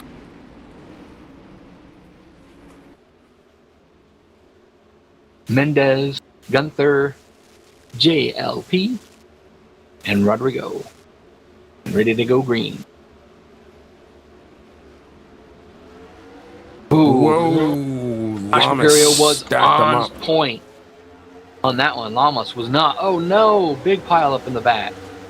Yeah. Lamas, something happened with Lamas. He must have missed a shift or something. Yeah. There's the aftermath here. It's unfortunate like that. That incident happened because Lamas just didn't go. But he doesn't get involved in it because it goes through. Right. The accordion effect goes back, and you can't see what's going on 6 cars and so in front of you. Notice I didn't say trucks, by the way. I had to throw that dig in there. Yep. But yeah. He didn't get involved in it at all. Somebody got in the back of him that caused the accordion effect to go back, and before you know it, traffic jam. So yeah, it is really exactly what happens. Let's see here. Yeah, something happened. And yeah, so like if we were to back up through the field and watch that, and say no heart, we get like on a roof cam sort of here. You can see what this happens, like Noah minding his own business. So when you were rewinding that a little bit, you can just see the stack up happening. Yeah. Oh yeah, it's a wild stack. That's what happens. A lot of times it's not the driver, and I'm not saying that Lamas caused it. I mean, he did, but it's a situation where he didn't go. He didn't go. Then it just goes all the way back through there and collects a bunch of drivers. Just because we don't know if he missed shift. We don't know, but for whatever reason, his car did not go, and then it just meleeed behind it. And at the chat, we get Robert Spring and Brian Wolf in the house. There's Matthias Yankee getting an assist from Matt McIntyre. Just caught that the last second. He got flipped over. So he was, look, it's an absolute parking lot right there. Most of these guys almost just basically parked it, really. Like they're all bouncing off each other, but they're not going full speed at all. They're parking it. Oh, Matt tries to turn the car around. He's like, "Oh, there's a guy upside down in front of me," and then he just pushes him. Once the car grabs the grass, it flips itself over. Just Brian Wolf put in the chat tomorrow night ASR Cup Series Bristol Open setup, and I have been out of that for 5 weeks due to the broadcast commitments that we had with TMP. So I will be there tomorrow night, and got to find the wheel, shake the dust off of it, and see if I can't find my best Bristol setup and go hang out with Brian Wolf and the guys over at ASR. Cool. Yeah, he mentioned there in the YouTube. Haven't seen his driver's list for Saturday. We're pretty psyched about it. Yeah, Saturday's going to be a big one. The ALS Association, all funds directed straight to them. The Biloxi Shuckers ball team, as a franchise, has donated $3,000. That's just crazy. And then the actual donation link itself is hovering under $3,000, just barely. So that race hasn't even started yet, and it's almost generated $6,000. And Sullins sent me a video today because Kazi went on the local radio station, who has a car in the race. Man Gilardi has actually driven the car the last couple of years. WXOL, I think it is. He went on the local radio or on the local TV station, like he's actually on TV talking about the race, and they've got the news banner across the bottom of the screen says, the Elmo 200 live on Tarnation TV. That's cool. I'm like, wait a second. The channel's name, this channel's name, made it on an actual network television. And they gave him a little 3-minute spot. And it was kind of neat. That's going to be a big race. So, yeah, stay tuned to this channel if you want to catch it. It's going to be wild. Josh Mercurio started on the high side there.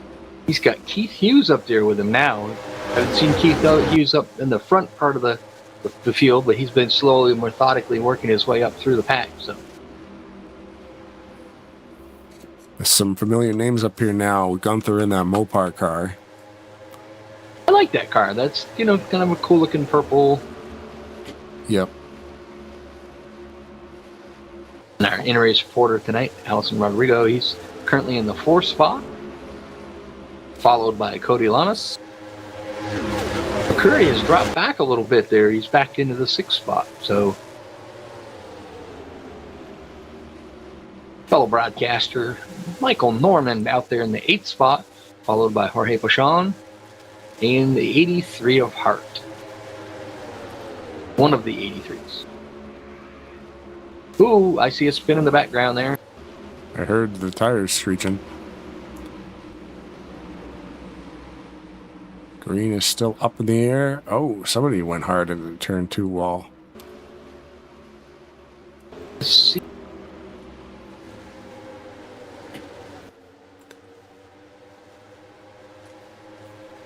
We're still under green, so we might be in a caution cooldown period. Did you want to do a full blast? We don't do Sure, why not? We haven't done that for a while. up here anymore. We'll do some full blast. I think I still have that button. Oh, It's funny. no. I don't know where it is. It actually says right on my keyboard.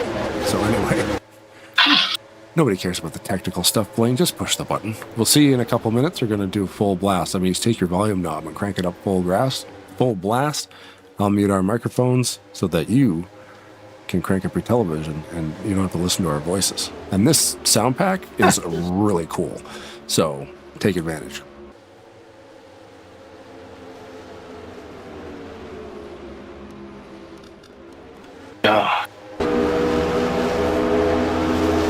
Hey, only got 30 goes.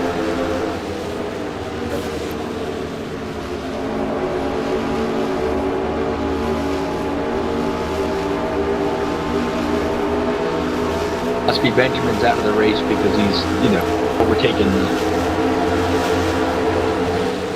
I don't know if he expects us to. Oops, Rodrigo's around.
There it is.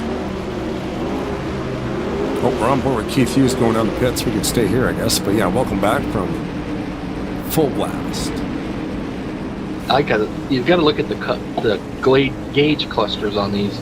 I like, that's one thing I like about this mod, is just how clear they are. I'm not a real big fan of the Men's Cup one because it's it's got that computer's kind of screen thing. I just like the old school gauges better myself, Yeah. And I always run the Dodge in this solely because I like the way the gauges are located. Just that they work better if you're for me. cockpit, are you a cockpit driver? Oh yeah. Okay. Only place I don't drive in the cockpit is Daytona and Talladega, and that's just from learning from some of the guys that we've raced with. That's all they do. It found out that it's easier to be on the roof. So looks like Mercurio is going to be the first one off pit road. Yeah, it's ways. I can't do it anymore. I have to ride. I'm roof all the time. Hughes went by him. I'm not sure if he went by him. What's the matter? I'm just trying to figure out where Mercurio was. He got caught speeding on pit road. Ooh. The plot thickens. They say this changes everything. Now we've got a story. If you're gonna get a penalty, Do it in the first 30 laps, not in the last 30. we're under yellow though. He doesn't need to go pit again, does he? Because that's where he's going. I guess he's just driving through because it's easier to go to the back. Well, if he got an along this line penalty, you might as well just go back in, top it off. And Yeah, right. Yeah, let everybody go past you and just grab more fuel, right? right. and maybe tires, because if it has a tire, track that's wearing out the tires. So Yeah, that makes sense. do that, just, you got an end along this line penalty. You're going to go back there. You might as well just go in and put tires on, just head. That's too bad. I mean, with Merkel being out of the race, that's, it is a help. But, with, you still have Jonathan Peavy, Pablo Vito, Tate Dorsey, and Nick Gunther. Even Ulysses Sandoval, right there. Keith Hughes is right there. So, if he doesn't work his way back up towards the front, he could lose quite a bit of points tonight. Still be the points leader, but you know what I mean? He would just, it's not as helpful, if you have to go to the back of the pack this late in the race. Yeah, he had 49 laps led. Yep. Next closest guy would have been Anthony McCreary with 6. The skew on that. So, I mean, there's 25 laps left. Mercurio could probably, he's 31st at the line, so he is driving it, but he just, they were 3-4 wide there, and nowhere for him to go. Big pile up there. Don't know. Oh no, he got hit by a car spinning. Wow. Don't know if that brings out the caution or not. Doesn't look like it. We're still locked on Mercurio. Went from 31st to 21st. He gained 10 spots by getting through that. You know what I mean? Like, he was only back in 31st position. Now he's up to 21st. That's like one lap. He just gained 10 spots in one lap. Caution cooldown mode, right? He was able to dance his way through that stack up. He literally almost slowed down, but he got Mark Schneider there come off the bottom out of the grass and, come up and clipped him, got him a little sideways. He got it straightened out and just, hammered down and kept on going. Yeah. So keep an eye on Mercurio. We'll also got to get up there and watch the front. There's your leader right there, Keith Hughes in the 82. Hughes has about 5 laps led tonight. So we'll get the bonus point for leading one. Yep. And it's safe to say, I think that Mercurio will get a point for leading a lap and another point for leading the most, because nobody can catch him with that 49 laps led right now. We saw with Mercurio up there. We saw, Ulysses Sandoval up there earlier. And, this last little caution shakeup, whatever. Now, Keith Hughes is working his way up there. We knew that. Lamas has been up there off and on. He has Sean Dodson back there in the 3rd spot. Worked his way, been staying out of trouble, just worked his way up to the front. Trying to get past the lap cars. Wow. Making it work. He had to go, what's that? Making it work. He did. Yeah. I'll tell you, he had to try to find a place to go. McIntyre went up to the high side. I think that was Torres on the bottom. Shot the middle and went through there. McCreary right now, currently, back there in the 4th spot. It's going to be a good points race for him so far. And Keith Hughes, as far as that matter goes. Keith Hughes will do real well right until we get to the next road course, and then he'll sit in the booth and just kind of mark off numbers and stuff. I still think should run one. I really do. Working hard to trying to get him to do it.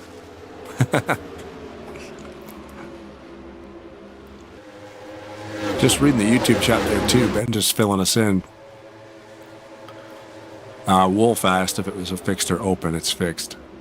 5 points for leading a lap. 5 points for leading the most. That's the old school points.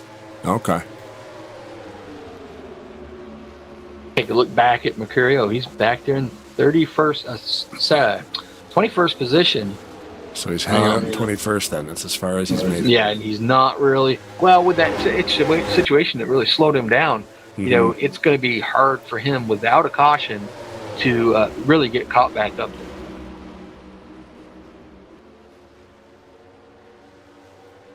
Kind of look to see who's who's his next car that he's going to be chasing down would be Young. And he's, probably, a good 7 seconds behind Young. So it's going to be a while before he can really, if he's quicker than them, or to catch up there. So he needs a caution right now to get caught back up. Where's Young sitting? Yeah, 19th. Young is, should be, no, Tate Dorsey is the next car in front of him now. Young had gone past Dorsey, so. Gotcha. They're like 9 seconds away from the leader, and Josh Mercurio is about 16 seconds away from the leader. So, with this short amount of time, I don't think he's going to be able to make up any more ground really without caution helping him out. Just taking a look there, Juan Figueroa trying to get around Crocodile Crop in that 007. I think Juan will make it happen. I don't know though, man. This multi-groove racetrack is pretty awesome. These cars will get stuck next to each other for lap upon lap. And they're all fighting for that position, so currently now Crocodile Crop has it's 17th, but 16th, because we have to wait till they get past the start-finish line. But Rodrigo taking advantage of that there too. I mean, running the bottom, he definitely using up more tire. Wow, that was a lot of momentum. Rodrigo was able to make that stick almost. Crocodile Crop is really good on that high line.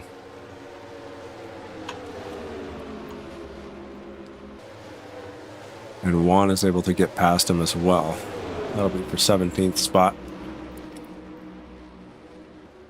Just looking through the cars on the way up through there. Warren, looks like he's a lap down. Yeah, 1 lap down. He got caught in one of them later cautions there, and it seems to have slowed him down quite a bit. So he may have a spark plug wire on hooked or something. He is not up to full song. Just watching Keith Hughes. Lamas was underneath on the low side of Hughes trying to get around him. There's something about that higher line though here. Some merging traffic. There's Torres coming back on the track after a pit. I don't know if it would wear tires more up there or not, but I think you can really drive it through there, and if it's sticking, then you're going to get that momentum off the corner, which would keep people from passing you on the straightaway. So you see Lamas he sees Hughes up there, so he said, "Well, I'm going to go up there and try it too." Would the lower line burn off more right front? I guess it would depend on where the grip is, though. Yeah. That's why I say if there is a weird line somewhere that you sit on and roast your tires. Yeah, I think the probably the low line would be the better line if you're out there by yourself and you can go to the low and then let it kind of drift out off to the exit of the corners. But like we said, we don't know where the grip level is. If they may have made the higher groove a little bit more, grippier. It might be the preferred groove, although it seems to be working very well for Keith Hughes. Yeah.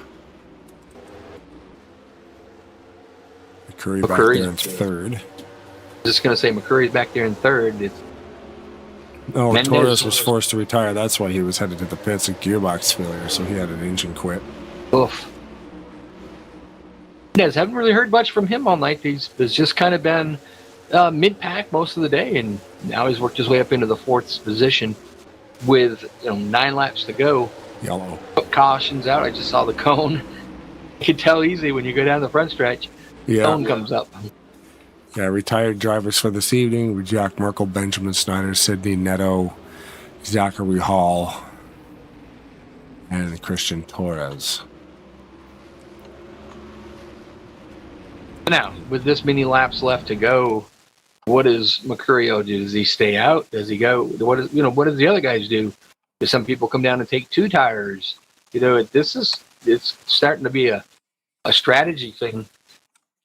It's like Hughes is going to come down, Lamas, McCreary, Mendez, Norman.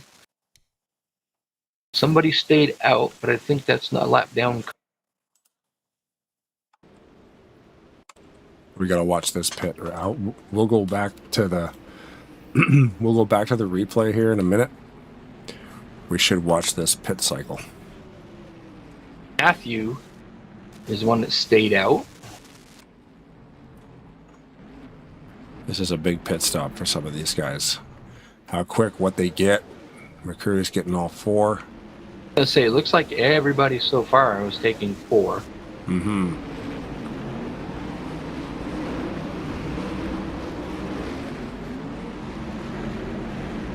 McCreary, he's taken 4 as well. I mean, if I think the tire wear the way it was, I really think you've got to do that. Yeah. Even with 10 laps to go, or yeah, well, we saw. I mean, it's even less than 10, but still, they can really drive it hard now. If they got 4 fresh ones on there, you're good to go. Drive it however you want. Yep. Never going to put them back on again. You might as well use them up. Yep.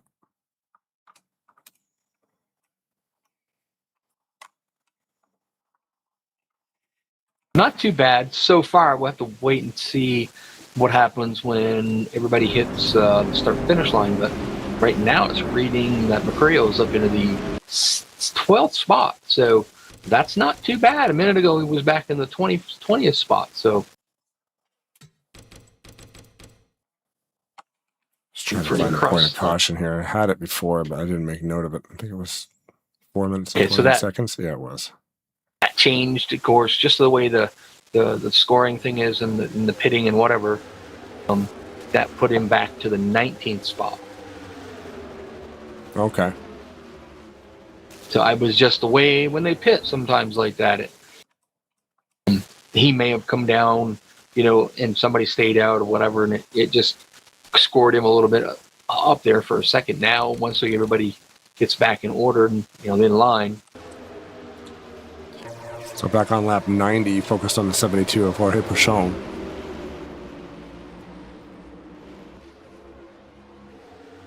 Interestingly, looks like Ulysses bumped into Snyder and it rolled the 72 up the wall.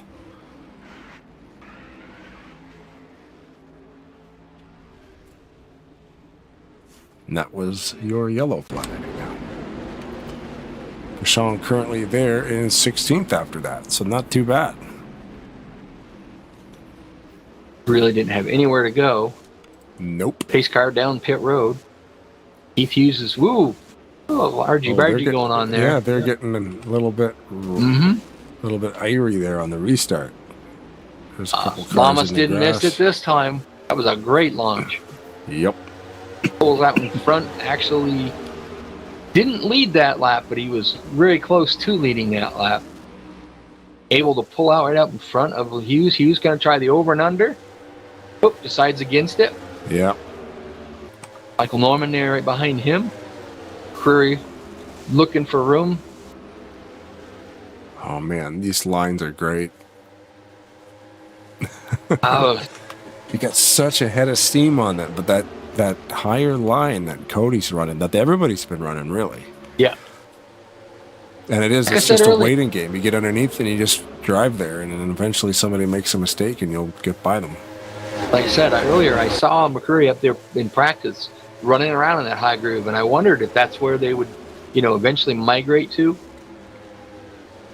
And it looks like Cody Lamas is just loving that high side. It's working really, really good for him.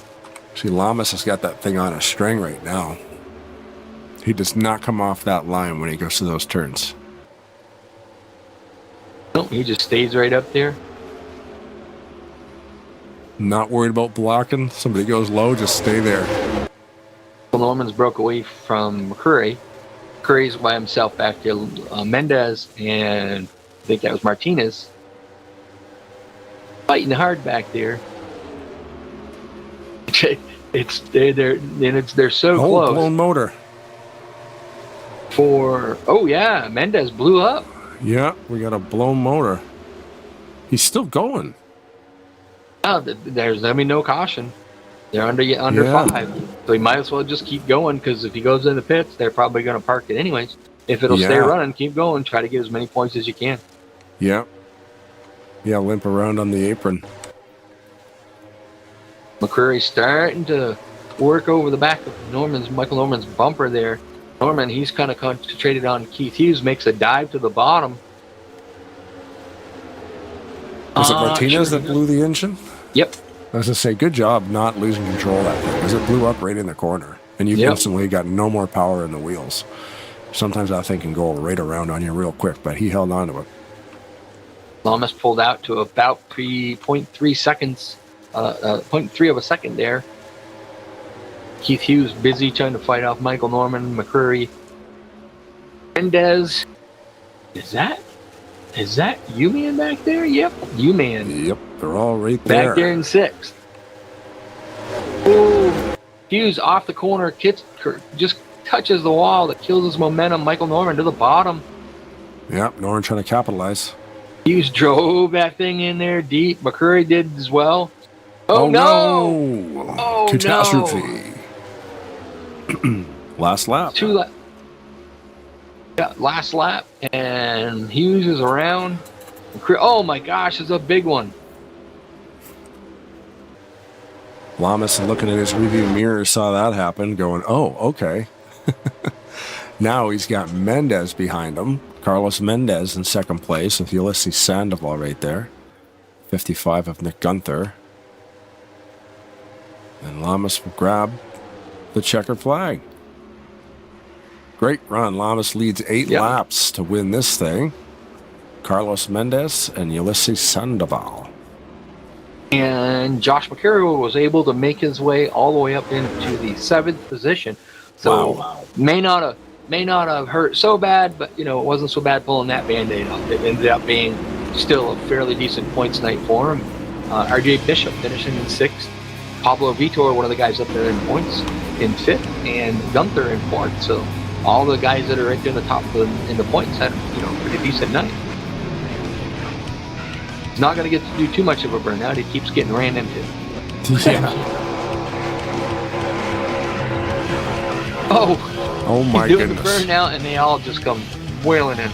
That was the definition of getting ran into right there, yeah. Mm-hmm. But it blew the car up. It might have. Oh, he's still underpowered. Oh, no, it's working.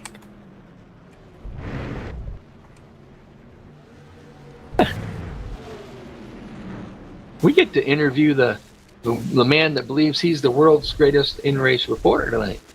Yeah.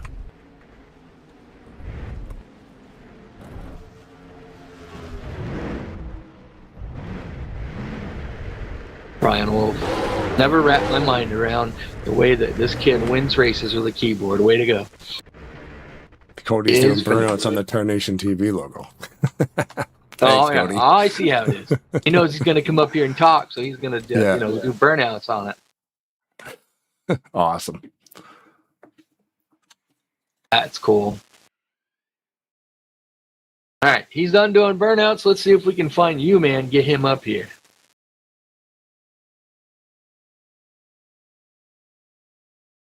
You have to understand it is a long list of people. And where did he go? Tell me he left. I didn't leave on you, did he? I don't see what him. about the waiting room? Because I know Ben will move them I into know. the waiting room. Lamas is in the waiting room. Mendez is in the waiting room. Yeah, I don't see Ulysses. There he is. There he is. Now, just when I went to go grab him, he moved on me. Where'd he go? Waiting room. Oh, there he is. Yep. Ulysses Puppy Sandoval. You go around and play into the booth. You got a copy. Finally, the human has come back to Maverick for the first time. Well, actually, this is the second time I got a podium, but it's the first one when it's during a broadcast. You guys missed the time when I got the podium on Indianapolis because there wasn't a broadcast that night. But finally, I feel like Nico Hulkenberg right now. I made a podium. Finally. Well, you ran great. You were kind of up, started kind of mid-pack. You worked your way up there a little bit. You were doing pretty darn good out there. And, got to the point there you were, running around up front a little bit. Pit stops kind of messed you up a little. And then you you come back, and you know what? You're on the podium, bud. Oh yeah, finally! I didn't even thought that I was gonna make the podium because every time I got into a wreck, every time something has got to happen, I ended up in the top 10. A some break happens, and I go back to the back. I make my way back to the top 10 just to get wrecked again. So I didn't. I just expected to have a decent finish, but it's just like a super speedway. You know what? You don't know what is gonna happen until it happens. You showed up for tonight. You were 7th in points. 148 points away from Josh Mercurial. This is gonna help that out a little bit. The two guys in front of you. Let's see. I'm trying to think here. What are they that in front of you there? They're not ahead of you in points, so it might be a good point tonight for you. Oh yeah, definitely a break from the last 2 weeks because we had to the last 2 weeks. Well, the last two times we had a race, Bristol, and what was the other track? I don't remember. But those two tracks, those results, Las Vegas and Rockingham were the two short tracks. Oh well, Bristol was the only track where I just had a forgettable race. I'm not into short tracks. I'm just can do ovals and maybe tire saving 1 mile tracks maybe and super speedways. But short tracks are the toughest things I do. So it definitely hurt me coming into Bristol. I qualified bad. I was running bad. I ended up 3 laps down. That is the worst performance I could put on a track. But fine. But after all of that, I really I had a break from all of that. Yeah, and you ended up with a pretty decent finish over the night. So, like I said, you got caught in a few wrecks. So, nothing wrong with that.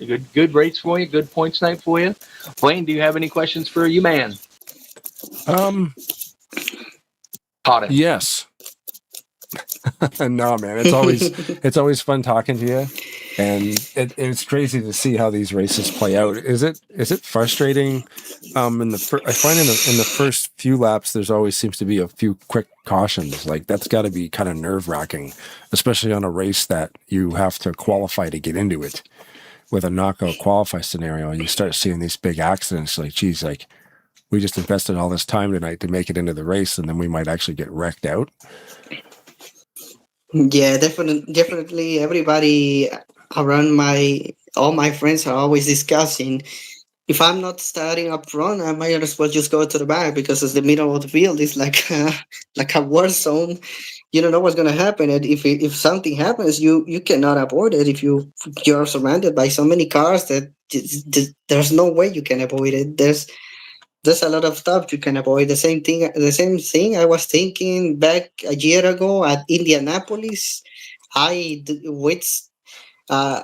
qualified well, and with pace and with speed, I wasn't even lucky. I made my way through a few cars, and I ended up third, a decent third finish for my podium. But too bad you guys weren't around, so I gotta wait for next time we go to Indianapolis to show my skills there. But as it right now, I'm gonna celebrate my first broadcasted podium with you guys, with everybody else. As your eating race reporter, I'm just gonna tell you how stuff is going on the track, just like I described you. It's like a war zone when you're in the middle of the pack.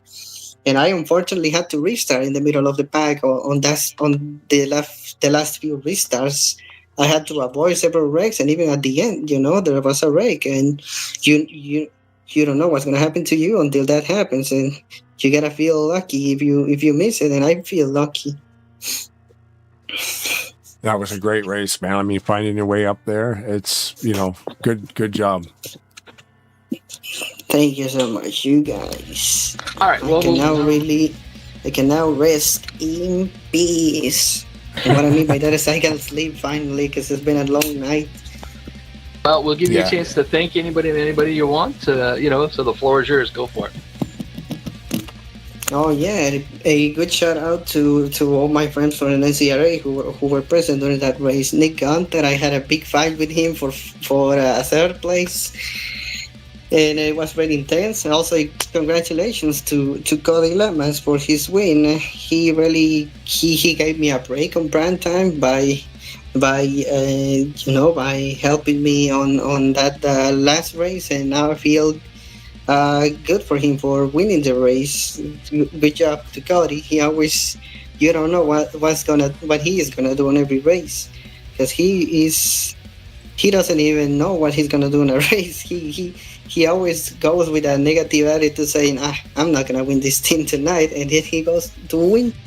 So also congrats to Cody. Big shout out to them and all my buddies from an NCRA.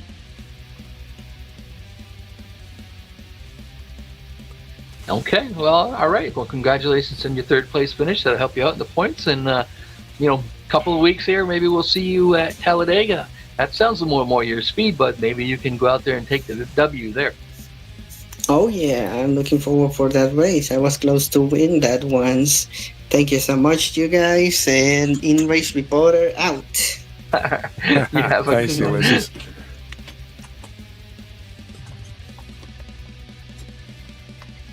All right, Mendez. Know if he's got his mic turned on yet, or there we go. Ken, you got Rod Blame the booth. You got a copy. I will get a copy. I was looking at the points, which would be, that let us know how many times you raced, where you are in the points. This is your first race this season. Yeah, it's my first race this season. The first time that I got the NR 2003 this year. I was without my PC since last year, so it was quite hard. I was quite late for the quali, and I couldn't get a run. So the second place is a gift for me. I was just gonna say, you haven't been here at all, and you show up, and you come out there and finish second to overall. So you got to get in here a little more, I guess, and get out there and get some wins. Yeah, I will be back next week, and let's see. I hope the win is coming soon. I was involved in a lot of wrecks, but this race, last year I was pretty good at this track too. See that you started. You started here. You started kind of way in the back. You just slowly and methodically, just kind of worked your way up there. And when it come down to it, by the end, you were right there, ready to pounce. And you're just a little behind there, Cody, but you're still, all in all, it was a great night. Yeah, I have the pace. Like since the beginning, I was trying to find my rhythm with the car, and in the end, I was quite comfortable in the outside line. It might try some moves in the inside, but it burns the tire, so I stay in the outside, and it worked. That's awesome. Blaine, do you have a question for Mendez? Well, I mean, looking at the export, Cody started in 40th and got first, and then Carlos starts in 34th and got second. Like all you guys coming from the back is pretty awesome. Well, you mentioned you had no PC. Did it break down, or what happened there? Why were you no computer for so long? Yeah, I sell it because I have to pay some bills. And, okay. I'm using my brother's one this time, and next week I probably will buy one for me. Perfect. Yeah, you gotta ask the brother, like, NASCAR racing 2003 season. We gotta play. Let's go. Yeah, for real. All right. Well, congratulations on your second place finish. Get that computer fixed. You got to get over here more often if you're going to keep doing this. So we'll give you a chance to thank anybody you would like to thank. So the floor is yours. I would like to thank the admins to wait for me, because I was quite late for it, and it's my brother PC, so I don't have everything installed, and it's quite a rush for me to enter.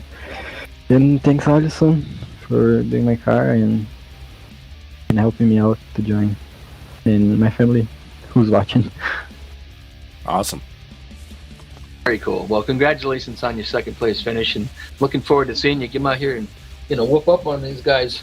If you can't do it if you're not here, so you got to get your butt here and get them kick your butt. So congratulations. Thanks, mate. I'll be back.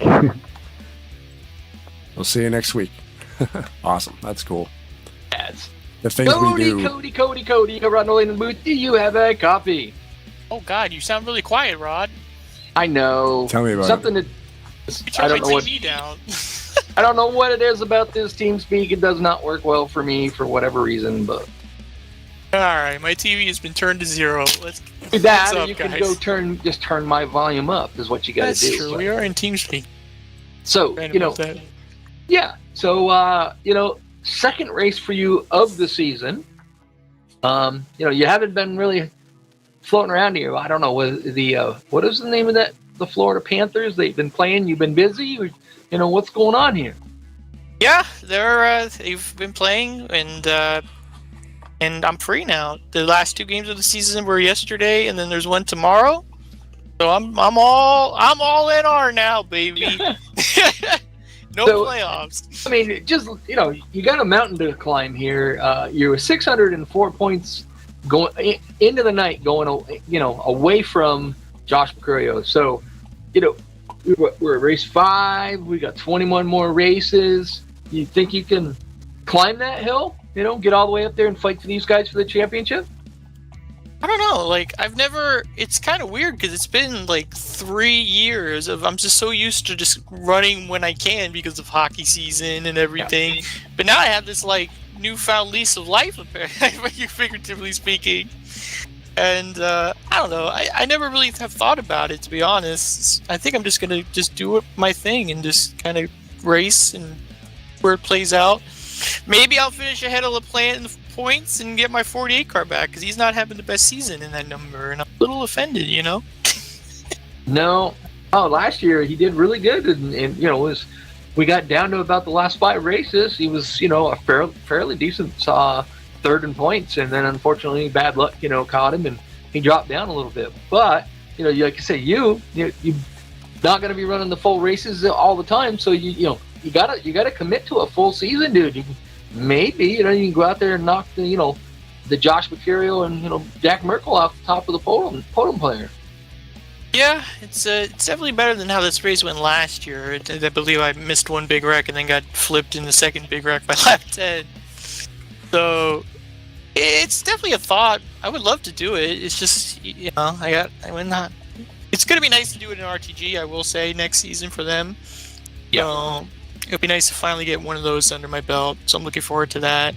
As for here, hey, we go to Talladega next. I got the closest finish still in the league history, so maybe we'll go out and do it again. We'll see. Yeah, that's what you got to do. So you run. I think you do run in the Thursday night RTG Challenge Series. Yep, I'm. This week is busy, man. Monday hockey, tonight Maverick, tomorrow hockey, RTG finale. Prime time, ASR. Jeez, I'm not used to having all these leagues anymore. A couple months ago, I was ASR complaining. This week, though. No ASR. Well, wait, No. I'm in the special event. I got invited to the special event last night by Kelly. Nice. Oh, cool. Yeah, so that's cool. So I guess I'm doing something right over there. But it's always fun to run at the end of the day. I'll be over there hopefully next season for the RTG Challenge Series. Gonna race that. If you're hanging in the back with me, I hope you know how to hit your brake, or I'm gonna have to put you on a mental list. That's my I got a couple mental lists of people. No, I will be in the back running around for the first part of the race, trying to avoid any of the chaos, and then hopefully we'll teach you a few ways of the back. Oh yeah, I'll work with you for sure. All right, Blaine, do you have any questions for Cody? Yeah, you said the Panthers are out of the playoffs? Yeah, we have over $88 million on the bench and injuries. Oh my god, dude! And basically, quick summary: our captain Barkov, day 1 of training camp, blew out his knee, out for the season. We had a couple other injuries that were months old from the playoffs last year.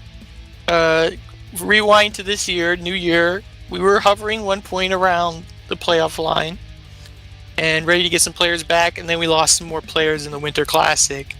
And every game I think we played 2 games with a full roster. And so now we're going for a draft pick because we have a top 10 draft pick from a trade guaranteed if we finish in the bottom. Yeah. But the problem is all these AHL people come up and they're playing with heart, so they're winning games. It's kind of affecting the draft pick. So yeah, you want to be worse going into the draft because then you get sit all your regulars. You get to pick quicker if you're the worst. You sit all your regulars. You bring up a bunch of AHL guys, and they're trying to prove a point, and then you end up winning. It's like, all right, I guess we have a good culture in the locker room. I haven't really been paying attention to hockey, and then when you said the Panthers are out, I was like, how? Yeah, the playoffs start they've won. I forget. Yeah, we're April. So, and then everything's done in June. So yeah, it makes sense that we're getting ready to fire it up. But man, the Panthers are always there.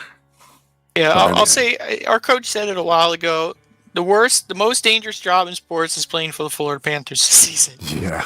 And our season is it's not over. We have a long way to go. We have more. What do your season's tickets, do they include playoffs as well? Usually how that works is you pay as they play, it's called. You put like a little down payment down for round one, and then as they advance, you pay as they play. Okay. And then when the tickets go, whatever, they go up and stuff, and then you... Oh, yeah. Honestly, I will say, me and my dad's wallets are very happy they didn't make the playoffs, because it's been a long 3 years. Yeah. Jeez. So we'll take a break. Let's just say. Play some NASCAR. Yeah, we'll play some NASCAR. Play some Maverick. I don't even think we talked about this race. Hello, man. I started in the back. And, yeah. That's the thing. We actually mentioned that to Carlos, was the fact that you started in 40th and then ended up winning this race, leading 7 laps. Yeah, it's crazy because I think it was during the first caution cooldown we had. I was just following Anthony. Like me and Anthony, we restarted in like the 30s. We cruised up, and I had my fuel map F3 up. I wasn't even paying attention to positions, and all of a sudden, we're behind Josh. I'm like, where did everybody go? And then we pitted, and the caution came out, and it was like, all right. It doesn't even feel like... It felt like one of those races where you barely try. Like, you're just kind of driving along in your groove. You're not trying hard, really hard. And all of a sudden, you're there, right? And it's like, well, time to put the helmet on. We got to restart with 7 to go. Yeah. And that's the thing, too, because it's... Like, I'm thinking, like, what did Mercurio started in 4th. Led 49 laps. But then got a speeding penalty on the last stop. In the pits. Yeah, I feel bad with what happened with Keith on that restart. We were having a good battle. I think I don't know if it was just him not paying attention to the wave around, or the wave around just coming late. One of those things. I apologize to Allison. We're good. I lifted and hit the brake as much as I could, and his lag, I was turning him. And then on the restart before, I just missed a shift and caused a little stack up, I think, from like the 5th car back. But we got these new rules now in the series, so we'll take it. How that goes. Yeah, it was a great run, man. All right, well, congratulations on your first place finish tonight, and get your butt over here more. We got to see you, battling up there in the front. But we'll give you a chance to thank. We'll see you at Dega. Well, yeah, in the back, and I'll see you around lap 20 to go. Yeah. So anyways, we'll give you a chance to thank anybody you want to thank. So the floor is yours. Thanks to you guys for broadcasting. Thanks to Maverick. We had a little rocky start, I heard, at the beginning, and a lot of people were annoyed from the race delaying so long. But it happens. God, who do I even drive for anymore? Fortnite, Durbird, I don't even know. RJ's team, and just thanks for everything. It's fun to race. Can't complain, and we'll see them when the engines fire again on Tarnation. That'll be 2 weeks from today. Yeah, Talladega. Yep. Or Thursday, or Friday, or Saturday. Yeah. Yeah. Back at Maverick in 2 weeks, but yeah. Oh yeah, we broadcast So, all kinds of different times. So That would happen. You know, get back in the groove, and then the series goes on a week. all right, well, congratulations All right, on your thanks, win, guys. but Thanks, guys. we'll talk to you soon. All right. Good job. Awesome. All right, there you go. That's pretty cool. Ooh, yeah, that's cool, man. Starting 40th and then pulling out a win. Same with Mendez, starting at 34th, getting to second place. Ulysses Satterwell was up there all day, started in 8th, finished 3rd. It's too bad for Mercurio, but you know what? You gotta Still made a good comeback. lay in the bed you make or whatever, and yeah, you know, he got back up to 7th after falling to 31st after surfing that penalty. But yeah, as we said Pretty here, cool. join us on the 28th. We'll be back here at Maverick Cup Series, Talladega Super Speedway. That'll be cool. And of course, Thursday, Friday, and Saturday, right here on Tarnation TV with a bunch of stuff going on. The Talladega Challenge, Prime Times playoffs in the Truck Series, and of course the Team ML 200 in association with the ALS Association. Big fundraising That event there. 3 times fast. Yep. 6:30 p.m. Central Standard Time, which is actually 7:30 p.m. Eastern Standard Time is when we get rolling with that thing.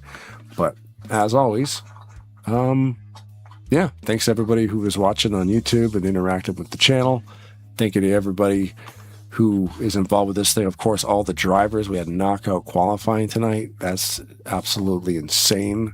Ben and all his guys for having us do this for them. It's always a massive event, and tonight was no different. We had a lot of fun doing it. So, hey, why not come back and do it again? We'll see you at Talladega in a couple weeks. If the women don't find you handsome, they should at least find you handy. Keep your stick on the ice.